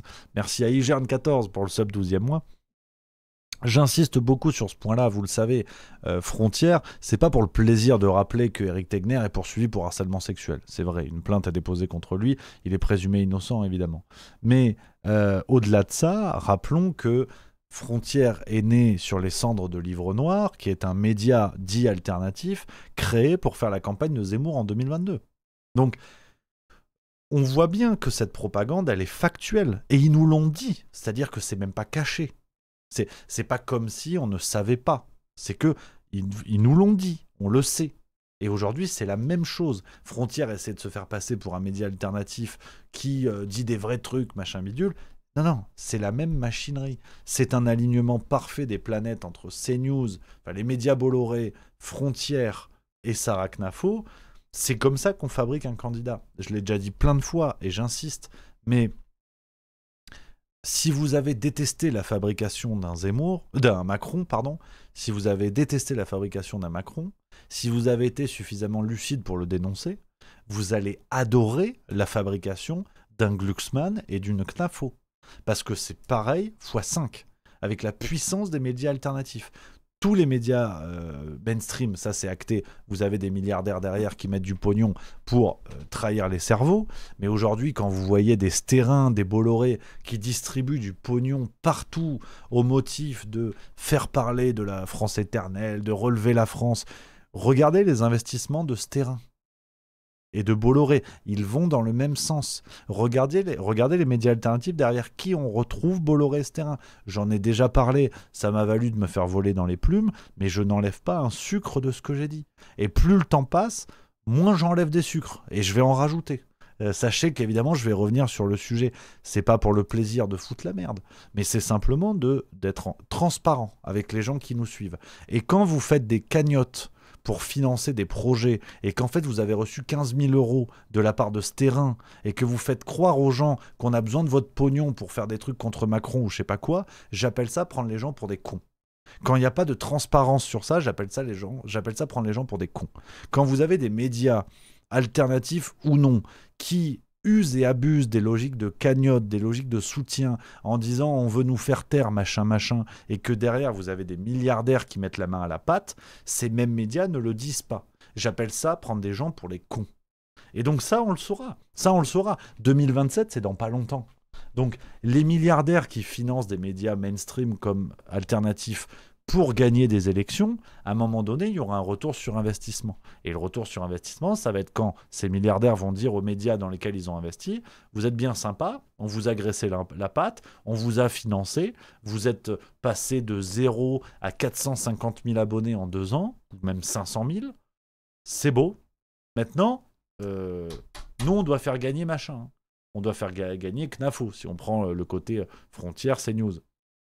On doit faire gagner Knafo. Donc vous allez tout faire pour nous faire gagner Knafo. C'est-à-dire, on veut plus voir des candidats RN, ou alors très peu, pour pas que ce soit trop gros. Vous nous dites que Knafo, elle est géniale, qu'elle est belle, que effectivement il faut privatiser l'audiovisuel public. Là maintenant, on y va, les mecs. Hein. On n'a pas dépensé du pognon pour rien. Vous vous doutez bien qu'on s'en bat les couilles de vos films contre Macron, de vos médias d'extrême droite, supposément pour la France éternelle catholique. On s'en bat les couilles de ça. Nous, ce qu'on veut, c'est faire gagner Knafo. Donc voilà, hein, vous trompez pas. On n'est pas là pour les messages que vous portez. On est là pour la ligne idéologique qui doit gagner l'élection. Donc tout ça, je suis très serein en fait sur cette question que j'ai relevée avec le financement des médias alternatifs. Je parle de Knafo et le côté Bolloré, mais je peux évidemment parler de Mathieu Pigasse avec son groupe Action quand il va financer des trucs comme Radio Nova et compagnie pour Glucksmann derrière. Évidemment, c'est la même salade. Hein. C'est la même salade. Là encore, c'est pas une question de bord politique. Mais donc, je le rappelle juste parce que quand ça va nous arriver sur le coin de la gueule, quand on va comprendre que tous ces milliardaires se sont activés en coulisses pour faire gagner un projet idéologique qui n'est ni plus ni moins que la continuité d'Emmanuel Macron, c'est-à-dire un projet néolibéral parfaitement aligné avec des enjeux atlantistes, caché derrière la lutte contre... Oui, c'est combat, pardon. Combat, c'est pas action. Merci à Clé 2 dans le chat. Le groupe de Mathieu Pigasse, c'est combat. Pardon.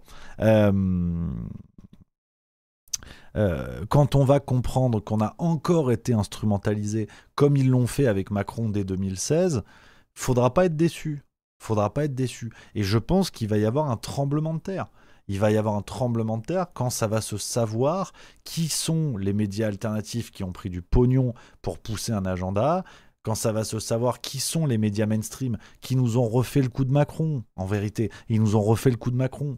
Et c'est pour ça que je préfère anticiper sur tout ça, parce que je devine déjà les gens qui aujourd'hui nous disent « Ouais, les médias alternatifs, nous on dit des vrais trucs, machin bidule », qui vont faire la campagne de Knafo ou Glucksmann ou machin, ou je ne sais quoi, et qui, une fois ce projet idéologique arrivé au pouvoir, vont se retourner pour rester les opposants au système. Là, par contre, je peux vous dire que ça va tirer à boulet rouge, parce que je sais déjà qui va faire ça. Et il y a aussi il y a des gens qui sont dans les médias, même parfois alternatifs, qui ont appelé à voter Macron au premier tour en 2017. C'est pas grave, tout le monde peut se planter, mais faut pas non plus jouer les opposants les plus durs quand tu t'es fait baiser au départ. Voilà, c'est pas grave, on peut se planter, il n'y a pas de souci, mais faut pas déconner. Et donc, ce qui se met en place pour 2027, c'est pareil, c'est pareil. Donc, je préfère juste, si vous voulez, poser les bases de tout ça maintenant, à tous les niveaux, que ce soit sur le côté politique, médiatique et compagnie, pour pouvoir dire un jour, je vous l'avais dit.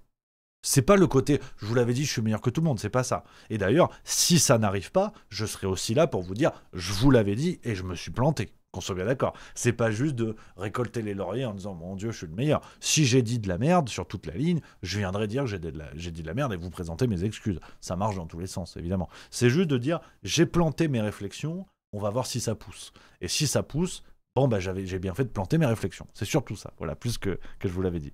Donc voilà les copains. Merci à Julien, 54 620 pour le subprime, 37e mois. Merci camarade. Donc, je vais devoir filocher 18h24, la farce tranquille est sortie, je vais vous envoyer vers ça, vous l'avez raté, parce que demain, direction Metz, et oui, le spectacle Zinzin, regardez, on a une nouvelle page pour le spectacle, elle est belle comme tout, il y a des nouveautés qui se mettent en place autour du spectacle, je vous raconterai tout bientôt, le spectacle Zinzin, regardez, Metz, Strasbourg, ça arrive, le 17 octobre, c'est à Metz, il reste une vingtaine de places au Caméo Comedy Club, donc dépêchez-vous pour ceux qui veulent venir, Strasbourg le 18, ça pareil, il y a déjà 300 places vendues, ça va être une fête incroyable. La Rochelle le 24 octobre, il reste une trentaine de places, donc pareil, tardez pas trop. Après on a Plan de campagne le 7 novembre et Paris le 20 novembre 2025. Je compte sur vous les amis, je compte sur vous pour venir se fendre la gueule, être dans l'humour, être dans la rigolade. Lien dans le chat sur Twitch, sinon vous tapez juste milieu spectacle, vous allez trouver de partout les copains. Donc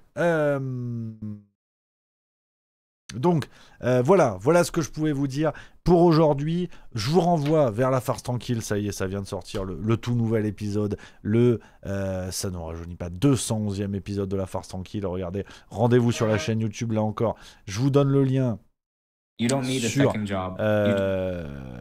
sur Twitch, vous allez sinon sur la chaîne YouTube Juste Milieu pour les autres. Et puis, on va se retrouver la semaine prochaine. Eh oui, on va se retrouver la semaine prochaine parce que, je vous l'ai dit, je joue le spectacle Zinzin à Metz le 17 octobre, Strasbourg le 18. Et donc, je reviens seulement à la maison dimanche. Le retour du Juste Bistrot lundi prochain, mardi, mercredi. Et je repars jeudi pour jouer à La Rochelle. Et je reviens samedi à la baraque. Donc on a encore une semaine chamboulée. Enfin, il y a 2 semaines chamboulées là. Et après, j'ai une semaine de pause où je serai là tous les soirs. Mais dans les rendez-vous, sachez que farce tranquille ce soir. Vendredi, je mets l'extrait sur les foudres, sur la foudre et les cendres, pardon, dont on vient de parler. Et dimanche à 19h, soyez au rendez-vous sur la chaîne YouTube Juste Milieu.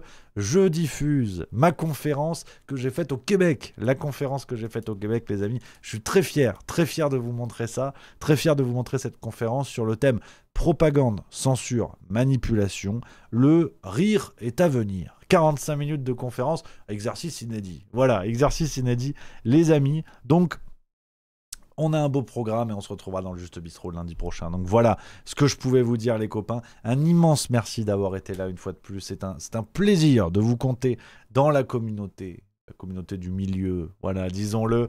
J'ai hâte de vous retrouver. Le spectacle Zinzin, je vous l'ai dit, qui va prendre de plus en plus d'ampleur. Je vous raconte tout la semaine prochaine. Il y a plein de choses et c'est central. C'est central dans l'aventure Juste Milieu. Donc je compte sur vous parce que oui, il y a encore un petit peu de liberté d'expression. Et oui, dans ce spectacle, j'y vais plein badin avec un spectacle vivant, très vivant. Je vous raconterai les nouveautés la semaine prochaine. Je vous embrasse. Merci d'avoir été là. Direction la farce tranquille. N'hésitez pas à relayer si vous voulez nous aider. Je vous souhaite une excellente soirée, les amis. Profitez bien. Vive la rigolade. Vive la France. Et à la semaine prochaine dans le Juste Bistrot.